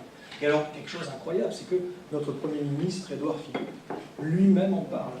Il en parle régulièrement dans ses speeches. Il a lu L'effondrement de Jared Diamond, alors ça lui a chamboulé un chakra, et alors depuis, il en parle. Et donc, ce serait une preuve comme quoi les élites savent. Elles savent, elles sont au courant. En tout cas, les élites politiques, on parle des élites politiques. Hein. Alors moi, je ne crois pas du tout. Moi, je pense qu'effectivement, notre Premier ministre a lu un livre qui l'a fait réfléchir, mais il ne sort pas pour autant de ces dogmes. Des dogmes dans lesquels il est enfoncé jusqu'au cou, qui l'ont amené là où il est aujourd'hui. Et la réalité, c'est qu'il n'a absolument pas compris. On parle de notre Premier ministre. Il n'a absolument pas compris les fondements de la croissance. Sur quoi est fondée la croissance? Il n'a absolument pas compris qu'on ne peut pas produire de croissance. Alors, aujourd'hui, on va nous dire croissance verte, parce que, ah oui, c'est le nouveau joker, le découplage. Donc, on va pouvoir produire de la croissance, toujours, mais attention, celle-là, elle est verte. On va découpler avec l'impact écologique que ça va avoir sur la planète, et donc, finalement, ça va devenir durable. Ouais. Donc, on ne produit vert ou rouge ou bleu pas plus de biens et de services, avec une fois de plus moins de ressources, moins d'énergie, c'est pas possible. Et comme les limites que l'on rencontre aujourd'hui, ce sont des limites sur les ressources et sur l'énergie, eh bien la croissance, au-delà du fait qu'elle n'est pas forcément souhaitable, elle n'est juste pas forcément possible. Et le fait de poursuivre un objectif irréalisable, non seulement nous amène vers une forme de précipice, mais de surcroît fait qu'on gaspille des ressources et du talent qu'on pourrait mettre à profit pour construire quelque chose de neuf de manière intelligente si seulement on avait cette conscience et cette compétence. Donc, nos élites, jusqu'au plus haut niveau de l'État, je parle de l'État français en l'occurrence, mais nous ne l'aurons pas, c'est pareil absolument partout, n'ont pas compris la base même de la croissance, c'est-à-dire la base même de leur propre programme politique. C'est gravissime. Ces gens-là ne sont pas compétents, ce sont des charlatans. Ils ont des compétences, ils savent gérer des administrations publiques. Voilà. Mais sur les gros problèmes de notre temps, les problèmes les plus critiques, ils sont incompétents. Donc il faut également changer ce storytelling-là, du l'homme providentiel ou les élites compétentes. C'est en prenant conscience des limites, des nouvelles contraintes, qu'on va pouvoir développer des créativités pertinentes. La créativité s'exprime toujours sous la contrainte, ça n'a jamais été le contraire. Jamais. Les gens qui disent que certains écolos, entre guillemets, un écolo seraient liberticides, parce qu'ils proposent des mesures qui, quelque part, sont décroissantes d'une manière ou d'une autre, ça serait liberticide, ce serait antidémocratique, rendez-vous compte. Ce sont des amalgames totaux. C'est en regardant en face l'avenir et les contraintes du XXIe siècle, avec ce que certains appellent l'anthropocène, c'est en prenant ça en compte qu'on peut proposer des limites objectives, des contraintes objectives, les décliner derrière, en des cahiers des charges, finalement on pourrait dire ça, de la créativité. Et la créativité s'exprimera. Si on la canalise, il faut la canaliser. Puis il faut l'inspirer. Il faut inspirer de bonnes créativités, évidemment, plutôt que les mauvaises. Donc dans la communication, moi tout à l'heure, je vous parle, toi aussi, on vous parle de risque d'effondrement. Aïe aïe aïe, ça fait peur tout ça. Donc très vite, je sens que forcément, il y a des mots et des concepts qui viennent à l'esprit, comme anxiogène, comme pessimiste, comme ça fait pas envie, c'est pas ça qu'il faut dire, parce que ça va pas mobiliser les gens. Je voudrais parler de ça, très important de parler de ça. Il faut travailler donc sur des récits de la limite, parce que le but n'est pas de faire peur. Les gens dont le but est de faire peur, il faut s'en méfier. Ça, effectivement. Mon but, notre but, c'est pas de faire peur. Notre but, c'est d'abord d'informer les gens. Quand on pose un regard un peu système, avec une vision système sur ce monde, ça fait objectivement peur, je suis navré, c'est le cas. Donc c'est un effet de bord bien dommage, mais qui est là. Maintenant, effectivement, il ne faut pas s'arrêter à ça. Il ne faut pas dire, ben voilà, c'est le bordel, démerdez-vous. Il faut proposer quelque chose. Proposer quelque chose, ça vient à deux niveaux. Un, propose des choses concrètes. Les choses concrètes, c'est des alternatives. Et là, on compte sur vous, soit pour communiquer dessus, soit pour les imaginer, soit pour les faire vous-même. Mais il faut qu'il y ait des alternatives pour qu'on puisse communiquer dessus et donc inspirer les gens. Et puis, il faut qu'il y ait, à côté de ça également, un certain nombre de travaux, de communication sur comment on fabrique des visions qui sont, sans mentir, engageantes. qui vont faire inspirante. Et inspirant ne veut pas dire positif. Là, c'est la distinction entre l'optimisme et le pessimisme. C'est ridicule ce débat optimisme-pessimisme. On est les deux. On peut être optimiste pour des choses, pessimiste pour d'autres. C'est un mélange extrêmement subtil et personnel. Moi, je suis quelqu'un tout à fait pessimiste sur l'état et l'avenir du monde. Je suis quelqu'un, par contre, de suffisamment optimiste pour être ici devant vous aujourd'hui et pas en train de faire pousser mes carottes tout seul dans mon coin, parce que je considère qu'un combat est encore possible et fait encore sens aujourd'hui. J'ai l'optimisme en cela. Et aujourd'hui, il ne faut pas opposer donc la peur et le désir. La peur, effectivement, comme je le disais, ça ne doit pas être une finalité, mais elle est là, elle est omniprésente si on porte un regard, un minimum objectif, ou en tout cas, objectif, c'est un grand mot, mais en tout cas qu'on porte un regard un minimum rationnel et lucide sur ce monde. Et à côté, il y a le désir. Le désir tout seul, le désir pour le désir, c'est un problème aussi. Les gens dont le but n'est que faire envie, il faut y stimuler cette transition en faisant envie. Deux problèmes. Un, la tentation du désir pour le désir, qui fait qu'on va créer des désirs quoi qu'il en coûte, quand bien même fût-ce de faux désirs.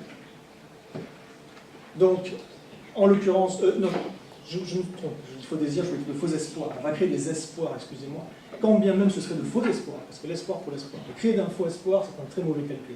C'est mobilisant à court terme, démobilisant à moyen. Et le deuxième problème avec l'espoir pour l'espoir, ou le désir pour le désir, c'est qu'on fait toujours appel aux mêmes. C'est toujours les mêmes imaginaires qu'on rencontre, les mêmes imageries qu'on véhicule, on fait de l'entre-soi, on arrive toujours à convaincre que les mêmes. Il est donc temps aussi, et là, c'est à vous de jouer, parce que c'est aux jeunes de jouer, et pour proposer des nouvelles façons, des nouvelles déclinaisons, des nouveaux modes de vie qui sont en cohérence avec les possibles, avec l'espace des possibles, et donc prenant en compte les contraintes et les limites, et donc nécessairement décroissant, que ce soit votre but ou pas, que ce soit votre idéologie ou pas. Sachez en tout cas une chose, c'est que si votre idéologie elle est croissanciste, allez-y, faites-vous plaisir, ça ne marchera pas. Voilà, ça ne fonctionnera pas. Donc juste dans une logique d'efficacité, j'ai envie de vous dire, il va falloir prendre en compte ces limites et ces contraintes dont on parle, qui ne sont pas rigolotes, mais dont on peut transformer en des façons de vivre qui sont productrices, plein de choses positives, retrouver du sens, réapprendre à faire des choses de ses mains, pas être dépendant d'un système, d'un macro-système, de cette méga machine dont parlait Louis Mumford, et aller plus, ce sera ma phrase de fin, aller plus vers de l'autonomie, même si ce n'est pas forcément le but. Si vous, à titre personnel, vous dites « je veux devenir autonome », bon courage. Là, quasiment personne aujourd'hui n'est capable de l'être. Donc déjà, ça se fera collectivement ou ça ne se fera pas. Mais passons, aller plus vers l'autonomie que rester dans cette hétéronomie, c'est-à-dire dans cette dépendance à un système, à des technologies, des compétences extrêmement complexes qui font que si le micro là, il tombe en panne, plus de micro. Plus de micro sans tout ce macro-système technique derrière qui existe. Voilà. Donc je pense que aller vers effectivement une forme de décroissance technologique mesurée, de décroissance économique mesurée, mais peut-être faire croître d'autres choses à la place qui sont plus du registre du qualitatif versus le quantitatif, plus du registre de l'humain que du registre de l'économique, plus du registre peut-être au-delà de l'humain, du rapport avec le vivant, plutôt que juste du rapport avec les écrans. Et quand on fait ça, je pense qu'on sort des dissonances cognitives qui rendent tout bonheur profond en réalité impossible. À moins que vous ayez quelque chose à rajouter sur ce qui vient d'être dit, sinon on passe aux questions logiques. Juste une bonne nouvelle. Non, parce que... C'est vite. non, lui, pour le moment, il n'entend que des choses sordides. Mais en fait, j'ai envie de le stipuler parce que c'était dans votre introduction et que quand même ça, on peut le dégager, d'autant que moi je passe quand même mon temps à enseigner ces choses-là et à voir se décomposer mes étudiants au fur et à mesure de leur capacité à comprendre et à saisir les données qu'on leur ramène. Donc au moins, de temps en temps, si je peux voir un petit sourire, c'est pas désagréable. Je voudrais juste revenir sur cette idée que vous avez indiquée, que globalement tout le monde est au courant, mais que la décroissance ne séduit pas, ne mobilise pas. Et je voudrais quand même là pour le coup faire témoignage. Je le disais tout à l'heure avec Entropia, en 2006, alors déjà non, rappelez que la décroissance, c'est un mot volontairement provoquant et qu'il n'est pas que question de décroissance économique. Le but n'est pas évidemment de parler, encore une fois, de logique, d'austérité. C'est bien autre chose. Et c'était d'ailleurs la volonté, au départ, de prendre ce mot au but, que de rentrer dans le lard. Je finis par prendre un peu ton vocabulaire, rentrer dans l'art en proposant quelque chose d'aussi provoquant, encore une fois, une injonction à la décroissance. Mais ce n'est pas que dans les termes économiques. Ça, je me bats depuis 10 ans pour le rappeler. Ça, c'est le premier point. Et le deuxième point, évidemment, eh c'est qu'à ce moment-là, puisque c'était très, très provoquant, il y avait vraiment l'idée qu'il s'agissait de quelques écolos, bobos, farfelus et volontairement provocants. Aujourd'hui, il y a, depuis d'ailleurs quelques années, notamment avec Agnès Sinaï, à Sciences Po même, une UE sur la décroissance. Ça s'appelle pas UE chez vous, ça s'appelle enseignement. Bon, voilà, avec Luc Semal et Agnès Sinaï, qui proposent cet enseignement depuis quelques temps. Moi-même, je l'enseigne dans des grandes écoles d'ingénieurs, etc., des questions de décroissance. Auparavant, on me demandait de venir enseigner les questions environnementales. Et on parle d'environnement, parce que l'environnement c'est statique, c'est beaucoup moins engageant.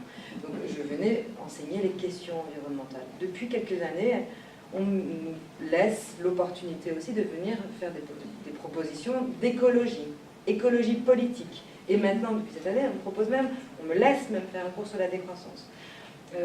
Ça, c'est un aspect, on voit aussi de plus en plus infuser, percoler quand même certaines, alors c'est une conception, on va dire, un peu basse et édulcorée de la décroissance, mais néanmoins, je me moque très souvent du film de Cyril Dion, qui est très bien, et la joliesse de Mélanie Laurent, Demain, mais en fait, et puis de certains mouvements colibris qui restent quand même des propositions qui sont sympathiques, mais qui ne sont pas tout à fait très offensives, qu'on peut trouver plus radicales dans des modes...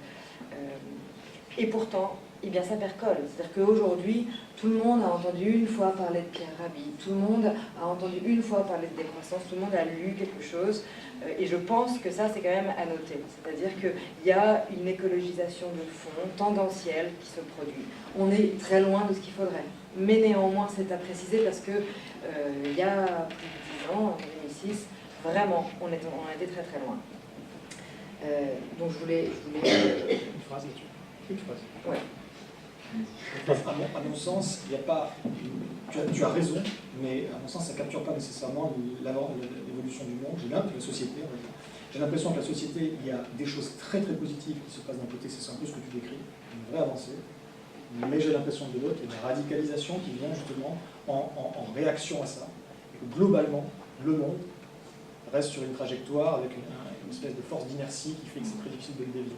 Donc, quelque part, j'ai pas envie de dire ça va dans le bon sens ou dans le mauvais sens, ça se clive, c'est ce que je pense. Ça se clive, et par ailleurs, il y a des données, là où hier, tu l'as dit en préambule, là où hier on pouvait encore considérer qu'il était affaire d'opinion, finalement, de lutte d'opinion, il y aurait les pros crise climatique comme il y aurait les pro-avortement, ce sont des questions d'opinion. Aujourd'hui, la matérialité écologique est devenue tellement forte, les rapports sont devenus tellement violents que maintenant on parle même d'anthropocène, l'ère où l'homme est devenu moteur premier de changement géologique. Quelque part, on a les sciences dures qui viennent à l'appui des sciences molles, entre autres choses, et qui viennent montrer que cette limitation, elle est devenue évidemment beaucoup plus saillante. Non, ce sur quoi je voulais juste terminer, c'est que quelque part, on peut, là pour le coup je vais faire une proposition, on peut aussi décider d'inverser la vapeur et de faire passer pour des propos fantaisistes d'autres types de propositions. Et par exemple, les imaginaires centraux. Continuer à défendre une croissance infinie dans un monde dont on sait qu'il est fini, nous pourrions considérer que ce sont eux les utopistes. Alors eux, quand je dis eux, je ne désigne pas, il n'y a pas question d'élite, je ne crois pas qu'ils ignorent par ailleurs. Malheureusement pas. En revanche, ils décident d'éluder. C'est totalement autre chose. Et pour contrer éventuellement cette dynamique, la seule chose que nous pouvons faire en masse, c'est-à-dire que les sociétés civiles peuvent, ce sur quoi on peut espérer qu'il y ait en tout cas quelque chose qui advienne, eh bien c'est de décider que tel ou tel élément ne nous satisfait plus en termes de normes ou de valeurs, et donc de faire passer aussi pour des propos fantaisistes, encore une fois. Et là-dessus, le terrain de la bataille des mots, à mon avis, est crucial. Et c'est d'ailleurs pour ça que Arthur, tout à l'heure, a dit que je n'aimais pas le terme innovation. On était tous les deux dans une conférence à l'ADEME il y a quelques semaines, et c'est vrai que je n'aime pas le terme innovation, tout simplement parce qu'il continue, il perpétue cette même idée. L'innovation, du toujours plus, du mieux pensé, et donc il ne vient pas dire ce que l'on cherche quand on souhaite entrer dans des croissances, quand on cherche à être dans des formes de sobriété, on cherche de l'imagination, on cherche de la convivialité, on cherche des rapports humains, on cherche pas de l'innovation. Et donc, je pense qu'on peut commencer par ça. Voilà. Merci. Alors, on peut passer aux questions. Est-ce qu'il y a des questions? On peut les prendre par groupe, comme ça, on sait qu'il y a plusieurs questions d'affilée. Comme on n'a pas de micro fonctionnel, parlez fort ou levez-vous si vous êtes au fond. Oui, vous soumettre là. Ouais. Je peux? Oui. Merci. Parlez-vous, d'accord. Okay. Surtout pour la Merci beaucoup d'abord, c'était formidable. J'ai donc 2 points à évoquer. J'aimerais savoir donc, votre opinion sur ces 2 points. Le premier, il y a maintenant dans les réseaux sociaux un mouvement On est prêt qui circule. Vous avez vu, j'imagine, peut-être, les youtubeurs. Voilà. Et ils disent qu'il suffit de 3,5% de la population pour aboutir à un basculement majeur de notre façon de vivre. Donc d'abord, je souhaite vous demander est-ce que vous êtes d'accord avec ce pourcentage qui, eux, disent prouvé historique. Et dans un deuxième temps, concernant le prescriptif, est-ce qu'on n'est pas trop dans l'urgence aujourd'hui pour dire que le prescriptif n'est pas la seule manière pour avoir des changements rapides dont on a tellement besoin pour continuer et même à vivre sur cette planète? Merci. On va prendre juste une ou deux autres questions. Est-ce que vous pouvez vous lever pour que tout le monde entende bien, s'il vous plaît, quand vous... Et pour qu'on puisse voir qui c'est qui parle. Vous parlez fort sinon? Non, debout. Ok. Désolée, c'est Eh ben, oui, merci beaucoup pour vos interventions très clairement. J'avais une question par rapport, lorsque vous avez évoqué Édouard Philippe et notamment sa connaissance des enjeux environnementaux, non pas pour prendre leur défense, je rejoins beaucoup de choses que vous avez dit, mais je voulais savoir, par exemple dans son dernier livre, Bruno Latour, il parle il émet la thèse qu'en fait les élites politiques sont parfaitement au courant de tous ces enjeux et qu'en fait elles les maintiennent volontairement parce qu'elles en tirent un profit et que les classes politiquement plus élevées ou économiquement plus élevées elles tirent un profit de maintenir cet effondrement potentiellement à venir et ces conséquences-là. Je veux savoir quel crédit vous donnez à ces thèses et ce que vous pensez de ce point de vue-là. Une dernière question, s'il y en a, sinon on passe aux réponses. Non, bah, okay. Ah, dernière. Oui. Oui. Désolée, c'est pour que tout le monde puisse C'est entendre. un peu encore. Oui, désolée. Ma question est liée surtout donc, à l'idée de besoin de changement du système. La question des changements climatiques est une question que je trouve qui est, bon, pas seulement moi, les scientifiques, qui est vraiment urgente. Donc on a un horizon de quelques dizaines d'années pour la résoudre. Et donc je me demande si vous trouvez que cet horizon suffit pour avoir un changement radical du système. On a un système qui a duré des centaines d'années pour le bâtir, qui avec ses nombreux défauts a quand même quelques réalisations importantes et je pense qu'on peut dire tous qui sont là qu'on est d'une certaine façon des bénéficiaires de ce système. Donc je me demande, avec cet horizon très limité de temps qu'on a, ce ne sera pas plus faisable, plus réaliste et plus efficace de tout simplement réformer le système qu'on a, que d'essayer maintenant d'imaginer un tout nouveau système et de l'imposer d'une certaine façon, parce qu'il s'agit de l'imposer de moment qui n'est pas évident. Est-ce qu'on peut peut-être vous répondre chacun à une question ou est-ce que ça va être compliqué? Je te laisse la tour. non, Comme ça, on enfin, essaie est-ce d'avoir- que c'est possible de répondre à ce qu'on veut? Oui.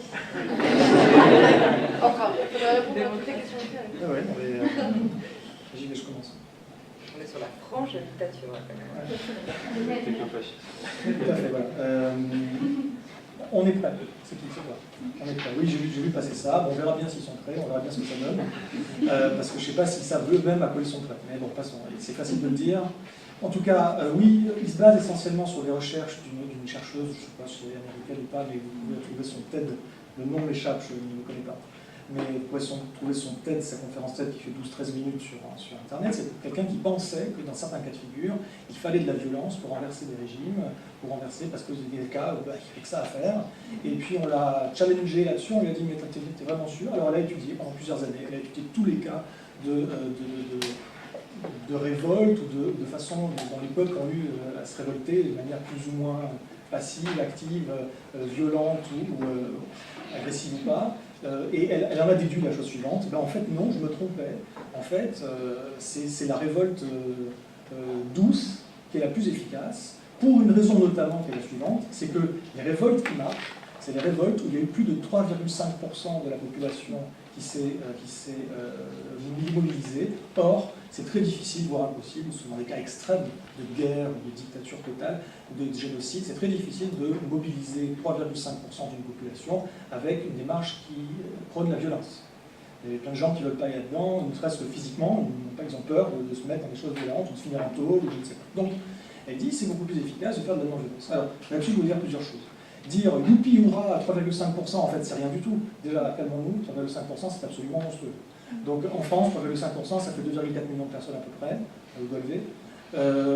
Arriver à mettre 2,4 millions de personnes dans la rue, même pour le climat, on n'y arrive pas. Pour le climat, qui est la question sur laquelle il y a le plus de mobilisation aujourd'hui, les mobilisations en France, c'est 115 000 personnes. On va multiplier par 20 ce chiffre pour arriver à 3,5%. Donc, on n'y est pas du tout. D'autre part, je comprends bien ce qu'elle dit, elle a probablement raison. Elle parle de cas néanmoins où il n'y a pas d'éducation populaire à faire. Elle parle de cas où tout le monde est au courant du problème. Elle parle de cas où on est dans une guerre, tout le monde sait qu'il y a la guerre. On est dans une dictature, tout le monde est au courant. Et donc il n'y a pas d'éducation à faire pour faire comprendre aux gens d'une part le problème et d'autre part l'espace des possibles. Les gens savent très bien tout ça. À partir de là, effectivement, on peut envisager qu'il y ait 3,5% de la population qui...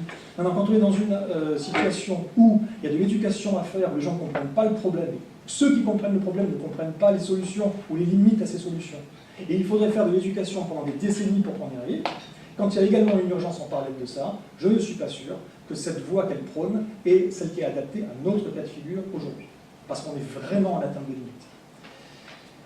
Bon, ça c'est mon avis sur la première question. La deuxième question, où atterrir? Bruno Latour. Bruno Latour, il est excellent livre. Bruno Latour, je ne critiquerai pas cet homme, je pense que ce qu'il a écrit est formidable. Pour autant, je ne suis pas d'accord là-dessus, on est d'accord apparemment là-dessus, toi et moi, mais c'est pas grave. Je ne suis pas d'accord là-dessus, mais je ne me fie absolument pas ni à mon intuition, ni à mon savoir, parce que je ne côtoie pas les sphères politiques. Donc, je les fais vaguement, mais je ne les côtoie pas. Donc moi, je ne tire mes conclusions que des échanges que j'ai eus avec des gens qui les côtoient. Et donc, que ce soit Yves Cochet, que tu connais très bien, que ce soit Jean-Marc Jancovici, avec qui j'ai discuté, ou Alain Grandjean, que ce soit Gaël Giraud, économiste en chef de l'AFD, que ce soit Olivier de Scutter, qui est l'ancien rapporteur des Nations Unies sur les questions de droit à l'alimentation. J'ai parlé avec une dizaine de personnes, et je leur ai à chaque fois posé la question sous une forme ou une autre, qui, dans les sphères politiques, qui est au courant et qui comprend les problèmes de limite auxquels nous sommes confrontés. Et la réponse a été systématiquement la même de toutes ces personnes, aucun, zéro, personne. Personne. Ils n'ont pas la formation, ils n'ont pas les compétences, ils n'ont pas le temps, ils s'en foutent, ils pensent qu'ils sont prisonniers de dogmes, ils pensent que c'est nos limites. Maintenant, depuis quelque temps, c'est relativement frais, depuis quelque temps, on sent bien que on ne va pas pouvoir continuer comme ça très longtemps. Ils le sentent bien, ils ne sont pas cons non plus. Donc, ils sentent bien qu'il y a un truc qui ne va pas, ils sentent bien que ça risque de basculer. Ça ne veut pas dire qu'ils comprennent les problématiques dont moi j'essaie de vous parler. On n'a pas vraiment allé dedans aujourd'hui. Mais bon, en tout cas, des problématiques effectivement de limite et de vulnérabilité systémique. Déjà, la systémique, ça ne sait même pas ce que c'est, de toute façon. Donc, je pense sincèrement que, dans le meilleur des cas, il y a des gens qui se préparent, des effectivement, on voit parmi les élites économiques des gens qui achètent des terres en Nouvelle-Zélande et compagnie. D'ailleurs, la Nouvelle-Zélande a musclé le truc, c'est-à-dire qu'ils ont aujourd'hui, il est impossible d'acheter de la terre en Nouvelle-Zélande si on n'a pas une résidence permanente en Nouvelle-Zélande. Pourquoi? Parce que le prix, parce que les Néo-Zélandais se plaignaient qu'ils ne pouvaient plus accéder à la terre, parce que les prix avaient grimpé en flèche. Les prix avaient grimpé en flèche parce qu'il y avait plein d'étrangers riches qui venaient acheter de la terre et que les enchères montaient, parce qu'il y avait plein de gens qui voulaient se casser. Et en Nouvelle-Zélande, effectivement, c'est plutôt un bon choix, parce que ce soit sur à plein d'égards différents, c'est plutôt résilient, même si leur mode de vie va basculer comme partout ailleurs, malgré tout, ils ont beaucoup de ressources naturelles, et c'est un choix assez logique. Bon, donc, effectivement, il y a des élites qui se préparent, et qui vont acheter des terres ailleurs, ici, je parlais de la Nouvelle-Zélande, mais ça peut être ailleurs. Je ne pense pas pour autant que la grande majorité de ces élites savent et comprennent les problématiques dont on parle ici. Je pense qu'ils sentent juste intuitivement qu'un jour, il y a des gens qui risquent de sonner à leur porte avec des fourches et que ça risque de chauffer pour leur tête.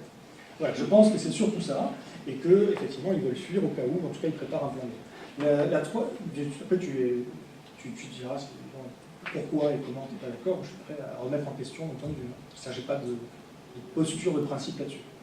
La troisième chose et la dernière, sur le climat, qui est effectivement aujourd'hui quand même la grande question dont tout le monde parle, et certainement celle sur laquelle il y a eu les plus grandes avancées. Et vous voyez ce que ça a pris. Ça fait 30 ans maintenant, 30 ans qu'on a un GIEC, 30 ans qu'au plus haut niveau, il y a des sommets avec leurs limites intrinsèques. Je vais vous dire tout de suite que la solution ne viendra pas des COP. Parce que les COP, elles sont au service d'un cadre onusien qui s'appelle la CCNUCC, la Convention cadre des Nations Unies sur les changements climatiques, qui est le texte fondateur, daté de 92, qui explique ce qu'on doit faire, comment on peut le faire, le cadre dans lequel on le fait. Et vous pouvez prendre la CCNUCC sur le site officiel des Nations Unies, et vous regardez l'article 3, alinéa 5, et vous verrez qu'il est écrit dedans l'impératif de croissance, et vous verrez qu'il est écrit dedans qu'il ne s'agirait pas que les décisions qui seraient prises pour agir pour le climat viennent contrecarrer le commerce international. Je vous laisse le vérifier par vous-même, plutôt que... ne me croyez pas sur parole. Donc à partir du moment où les verrouillages sont dans l'ADN même, si vous voulez, de ces choses-là, ça ne viendra pas de là. Maintenant, ce que tu dis, c'est qu'on a quelques décennies pour venir. Je pense qu'effectivement, on a quelques décennies pour venir, mais en arrière. Pour agir, pardon, quelques décennies pour agir, oui, mais en arrière. Je pense qu'on a jusqu'en 1970 pour agir. Je pense effectivement qu'il est un petit peu tard, et que lorsqu'on dit « il nous reste 2 ans », c'est pas « il nous reste 2 ans pour agir », c'est « il nous reste 2 ans pour tout changer », 2 ans pour avoir tout changé. Un processus qui prend 30 ans, qu'on n'a pas commencé. Voilà. Donc il faut faire attention quand on dit « il nous reste 2 ans », oui, il nous reste 2 ans. Donc attention à ça. Il y a 2 façons de voir le monde, là encore, il y a deux écoles qui s'affrontent, les réformistes et les révolutionnaires. Les réformistes qui pensent qu'effectivement il faut réformer le système, mais comme je l'ai dit tout à l'heure, moi je n'y crois pas. Je ne dis pas qu'il ne faut pas le faire. Je crois que ça ne va pas suffire. Parce qu'à coup de réforme, on ne réforme qu'un morceau, un morceau par-ci, par-là du système, et finalement ça ne change qu'à la marge. Je ne suis pas en train de dire qu'il faut faire la révolution pour autant non plus. Parce que la révolution c'est quoi? C'est changer le système de force. Je pense que donc, comme la révolution ne fonctionnerait pas, on a face à nous des forces qui sont... Comme, c'est mon avis, on se l'a dit, et comme le réformisme ne fonctionnera pas, il faut construire quelque chose de nouveau. Je pense que c'est la seule option qui nous reste, et je pense que là, il y a matière à se faire plaisir, et à avoir des perspectives qui sont finalement assez engageantes, parce qu'on peut tout créer, il s'agit ne serait-ce que de réinventer une civilisation.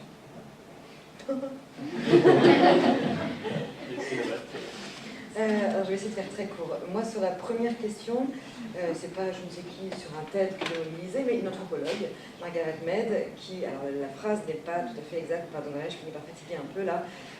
Ne croyez pas. Ne croyez pas, non. Ne doutez pas qu'une poignée de gens puisse changer le monde. Il ne s'est même jamais passé autre chose. L'histoire n'a jamais été faite d'autre chose. Vous trouverez la phrase exacte. Margaret Mead. Donc je ne sais pas s'il est 3,5%, etc. Et quelque part, en revanche, je suis absolument certaine que la question de la masse critique, elle est importante, et que la masse critique, elle n'est pas proportionnelle au nombre. Moscovici, le papa de l'autre, a beaucoup travaillé sur les minorités agissantes. Il y a des minorités agissantes qui peuvent modifier une donne. Et là, il est trop tard pour en parler, mais l'histoire aussi, quand vous avez parlé de révolution, ça me... L'histoire aussi montre qu'une poignée de personnes peuvent changer les choses. Donc voilà, Margaret Mead sur ce premier point, très court. Le deuxième, finalement, je vais regrouper donc votre partie de la question sur le prescriptif avec la question de la troisième personne sur un enjeu qui, à mon avis, est un enjeu, enfin, c'est même pas à mon avis, c'est qu'il est central, c'est la question du délai. Et là non plus, à 21h03, on va pouvoir le déplier, mais la question du délai, c'est-à-dire du temps dont on dispose en fonction des différents scénarios. Il y a des scénarios qui sont statiques, on va dire qu'à un instant T, ils le sont quand ils sont émis. Puis il y a nous qui sommes dynamiques, donc nos capacités ou non de report, nos capacités ou non d'engagement. Tout ça rend la chose extrêmement difficile, et donc les délais peuvent être de tout à rien. Donc résultat, la vraie question, c'est celle du temps qu'il va nous falloir pour déclencher quelque chose. Et cette question du délai, elle est par exemple très directement reliée à la question de la contraction. Donc c'est Bruno Villalba qui a pu travailler là-dessus. La contraction démocratique. Plus ça va aller, j'arrête avec le même opinion. Plus on ne fait rien, moins on fait, plus évidemment la contraction devient forte. Et donc la nécessité du prescriptif se pose. Je ne me vois pas venir, surtout 27 rue Saint-Guillaume, et dire qu'il faut faire du prescriptif. En revanche, c'est absolument certain, c'est qu'au fur et à mesure que le délai se rétrécit, la nécessité d'entrer dans des formes de rationnement, par exemple, va émerger. Mais là, ce sera autre chose. Ça n'est pas, quand je disais éviter le prescriptif, c'est parce que je n'ai pas envie qu'on m'explique quel est l'imaginaire que je dois entretenir. En revanche, qu'il faille ensuite qu'il y ait des politiques publiques qui établissent des procédés très clairs, et c'est un des objets de la triade du presse de Sciences Po sur gouverner la décroissance, post-croissance, etc., que de proposer d'exposer certaines propositions. Je pense à celle de Mathilde Chouba sur le rationnement carbone, par exemple. Ça devra sans doute exister. Et moins on fait, plus il va y avoir la nécessité, c'est-à-dire l'impératif que ça existe. Et quelque part, pour répondre à votre question à vous, j'ai envie de vous poser la question. Nous venons d'apprendre qu'un réacteur nucléaire a une fissure et qu'il va exploser. Vous êtes en train de me dire, est-ce qu'avec le temps qui nous reste, ce ne serait pas mieux de réformer le système? Je vous pose la question, si on sait que le réacteur nucléaire est sur le point d'exploser, est-ce que vous pensez que c'est une bonne idée de suggérer qu'on mette une feuille d'aluminium? Parce que peut-être ça va reporter un peu la déflagration. C'est pourtant ça. C'est-à-dire que, bien sûr que, et quelque part ça va me permettre par la bande de répondre à la deuxième question sur la tour, c'est que je ne crois pas moi je ne crois pas, mais c'est intuitif, je n'en ai aucune idée, je ne crois pas qu'ils ignorent, parce que je crois qu'ils sont furieusement brillants, qu'ils n'aient pas les mêmes options pour certains politiques que les miennes, ça ne les rend pas moins intelligents. Donc je pense qu'ils sont en capacité de saisir, de lire des chiffres, les mêmes que ceux que je lis. En revanche, je pense que, il y a des logiques de report, sans doute pour des questions, comme vous disiez, comme Bruno Latour l'a dit, de profit, ou en tout cas, bon, mais plus encore, je crois qu'il y a des conceptions du monde qui viennent à l'appui. Quand, madame, pardonnez-moi, mais je vais vous prendre un exemple, vous dites, on a la question climatique et on n'a que 10 ans pour la résoudre. C'est une certaine conception des choses. Moi, je ne crois pas qu'on va résoudre la question. Je pense qu'on va l'atténuer. On va atténuer les effets. Résoudre la question, c'est encore un dispositif mental, mais finalement un dispositif aussi total, que de croire que la réforme est possible, que la science va venir à l'appui, que la technique va nous sauver, que nous allons avoir et c'est, je crois, la conception qui traverse 95% de nos gouvernants. Et c'est la raison pour laquelle, quelque part, il n'y a pas d'inquiétude. Donc ça n'est pas une question de ne pas comprendre les données, c'est de leur donner une résolution qui est une certaine conception des choses, une certaine conception de la durabilité, et qui est celle de la dématérialisation globalement, et qui pense véritablement que la croissance n'est pas le problème mais la solution, qui pense globalement que la technique va nous sauver.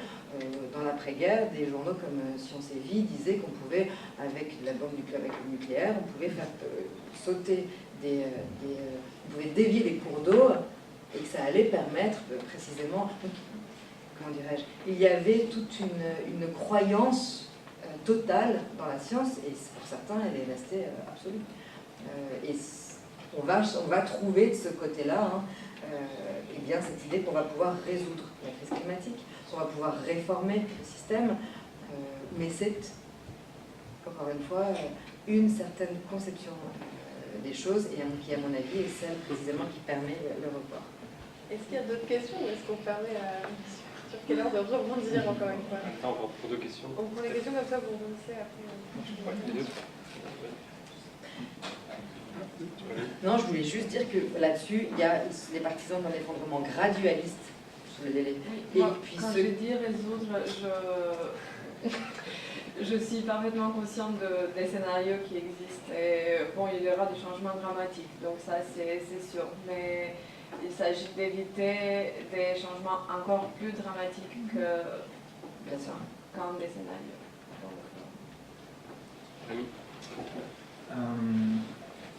Du coup, parmi les imaginaires que vous avez pu voir j'allais dire en pratique, est-ce que vous avez vu des angles morts récurrents? Des choses qui sont pas pensées, qui posent problème de manière relativement systématique? Ce genre de choses. Essayez d'être court dans les questions parce que dans 6 minutes, ça sonne et on est tous éjectés. Et quand ça sonne, ça sonne. Ouais. Ma question, c'est dans le changement de paradigme ou d'imaginaire que vous avez exposé. J'aurais voulu savoir quelle place vous mettez la monnaie dedans, ou plutôt, est-ce que vous pensez qu'il est possible d'aborder une question de changement sans repenser les fonctions, les perceptions qu'on a de cette monnaie? Voilà. Vous avez une dernière question ou pas? Non. Ok. 3 minutes chacun. 3 minutes chacun. Bon, alors, donc ouais, aujourd'hui, juste donc, je voulais compléter ce que tu disais en disant qu'il y a un proverbe japonais que j'aime beaucoup qui dit « Quand votre seul outil est un marteau, tout problème ressemble à un clou ». Voilà. Et du coup aujourd'hui, les économistes, leur seul outil, c'est la croissance. C'est leur seul outil. Avec la déclinaison d'un certain nombre d'outils qui sont en dessous, mais c'est leur seul outil. Ils pensent vraiment que c'est la solution au problème. Parce qu'ils voient le problème comme un clou. Donc notre problème ici, c'est qu'ils ne sont pas équipés. Donc aujourd'hui, on va tout miser sur le changement climatique, par exemple, sur des solutions qui sont mauvaises. Plus de croissance, c'est la réponse. Ils ne comprennent toujours pas que plus de croissance, c'est pas possible sans plus d'énergie, et qu'on n'est pas capable de produire plus d'énergie en faisant diminuer l'empreinte écologique sur cette planète. Certains pays ont réussi à faire diminuer les émissions, il y en a 2 au monde, et uniquement parce que, 1, ils ont externalisé toute leur production industrielle à l'étranger, sinon si tu réintègres ça, ça ne marche plus, et 2, parce qu'ils sont dépendants d'autres pays à côté pour équilibrer leur système électrique, basé sur les renouvelables, etc. Et sans parler même des autres dimensions de l'empreinte écologique. Ça ne fonctionne pas si tu regardes ça au niveau système, au niveau global, ça ne fonctionne pas. En tout cas, si ça fonctionne, c'est à eux de le prouver. C'est pas à eux de dire ça va fonctionner, parce que c'est contraire à tout ce qu'on sait. Donc c'est à eux de le démontrer s'ils ne sont pas d'accord. L'imaginaire du solutionnisme, c'est un imaginaire. Aujourd'hui, on parle d'imaginaire. Et le fait de dire effectivement aussi, parler de rationnement, je voulais rebondir sur le rationnement, et après je vais répondre à une question très vite. Le rationnement, effectivement, c'est quelque chose qui est absolument indispensable dans les décennies qui viennent. Pour autant, c'est là encore une question d'imaginaire. Les Anglais n'ont pas du tout, parce que Mathilde Schuba, elle a travaillé sur les Anglais, sur le rationnement là-bas. Les Anglais n'ont pas le même imaginaire du rationnement qu'en France. Pour eux, pour les Anglais, le rationnement, depuis Churchill et la guerre, la Seconde Guerre mondiale, c'est une mesure de partage solidaire du fardeau. Alors que pour les Français, le rationnement, tout de suite, égale guerre, égale totalitarisme, c'est inaudible. Donc, on ne peut pas communiquer pareil, c'est très teinté culturellement. Maintenant, les réponses, si tant est que je puisse les faire, sur qu'est-ce qui revient régulièrement, plein de choses, et je ne vais pas faire la liste, mais la chose la plus importante, c'est cette absence totale de vision et de compréhension de ce que c'est que la systémique. Voilà. Donc, penser en silo, on s'appuie sur des experts qui chacun va nous donner sa vision de son silo sans comprendre ce qui se passe dans les autres silos et qui rend ce qu'il nous dit impossible. Il est donc important d'avoir des experts. Il faut surtout pas s'arrêter là. Et enfin, l'autre question, donc là, je n'en aurai que pour 6 heures pour te répondre. La création monétaire est quelque chose d'extrêmement important. C'est un débat et le sujet d'une autre soirée. Par contre, sur la question de la monnaie, je peux dire effectivement que pour rendre ce monde plus résilient, misons sur les monnaies locales. Les monnaies locales sont des outils extrêmement intéressants qui permettent de faire en sorte qu'un réseau de producteurs et distributeurs et consommateurs existe au niveau local, qui sont pas forcément complètement indépendants, mais résilients face au système économique dominant. S'ils s'effondrent, ils continueront à exister. Voilà. Et ils ne seront pas remplacés tous par les multinationales. Alors, très très court. Les angles morts, j'en ai 2 qui me viennent, mais je pense que... et c'est pas des angles morts, mais en tout cas des éléments... c'est la question de la taille, forcément. C'est-à-dire que il y a toujours, se pose toujours la question de passer à un certain taille, le convivialisme se perd. Donc, par exemple, en Grèce, pour les monnaies locales, il m'avait été répondu que passer, je ne sais pas pourquoi, que passer 5000 personnes, ils dupliquaient. Donc ça, c'est un élément, sans que ce soit un angle mort, c'est en tout cas un élément pivot, j'ai l'impression, pour beaucoup d'initiatives qui ont réussi, parce que 5000, c'est déjà pas mal. Ça, c'est le premier point. Le deuxième point que j'aurais pu stipuler, c'est l'écueil de l'horizontalité. Et là, c'est un vrai sujet. Et pour ceux qui ont suivi à ce moment-là Nuit debout, ça a été aussi traversé par le même problème. C'est-à-dire qu'on souhaite de l'horizontalité, on souhaite de la parole partagée, et en fait, à un moment donné, surtout quand la chose prend en amplitude, eh bien, il y a les écueils qui s'en suivent. C'est-à-dire aussi, alors sans réinstituer des hiérarchies, se pose toujours le problème de qui décide quoi. Donc ça, c'est quelque chose que j'ai vu aussi beaucoup, c'est les écueils de l'horizontalité. Bon, je le dis très court. Voilà. Et non, c'était là. Excellente question. Je pense que vous pourriez faire peut-être un mémoire. Largement, on est dans l'endroit convenu pour ça. La seule chose que j'ai envie de dire, alors c'est pas moi, c'est Marx qui parle, je crois, hein, plus tard apprivoisé. Clairement, il y a quelque chose à faire, à penser sur. À continuer de penser, parce que ce sont des choses qui sont très investies. La seule chose que j'ai envie de dire, c'est que c'est tellement crucial que beaucoup des choses qui paraissent sur le dit convivialisme, Alain Caillé, pour ceux qui voulaient encore un... J'ai vu que vous vouliez encore un petit mot. C'était M. Villalba qui m'a dit. Ah, d'accord. Par exemple, hein, tout ce qui peut être pensé et produit autour du convivialisme porte quasiment toujours, donc Alain Caillé en est spécialiste, Sophia Paul, sur le don contre don. Et on est là vraiment sur cette idée de l'absence de monnaie, ou en tout cas de réinstituer d'autres types de rapports qui ne soient pas marchands. Je ne sais pas si je réponds, mais il y a des choses à faire. Merci beaucoup. Regardez l'argent de dette sur Internet, c'est très moche. C'est un dessin animé, c'est très moche, c'est très très éclairant, c'est super bien fait. L'argent de dette. On va remercier nos invités.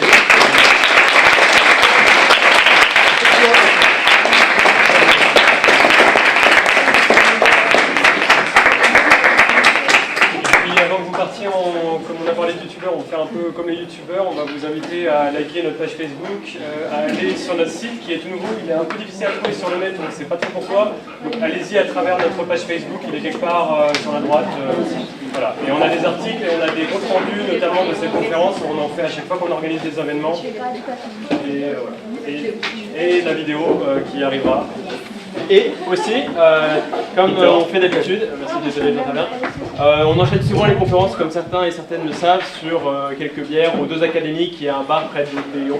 Voilà, donc vous êtes les bienvenus pour mettre en pratique la convivialité.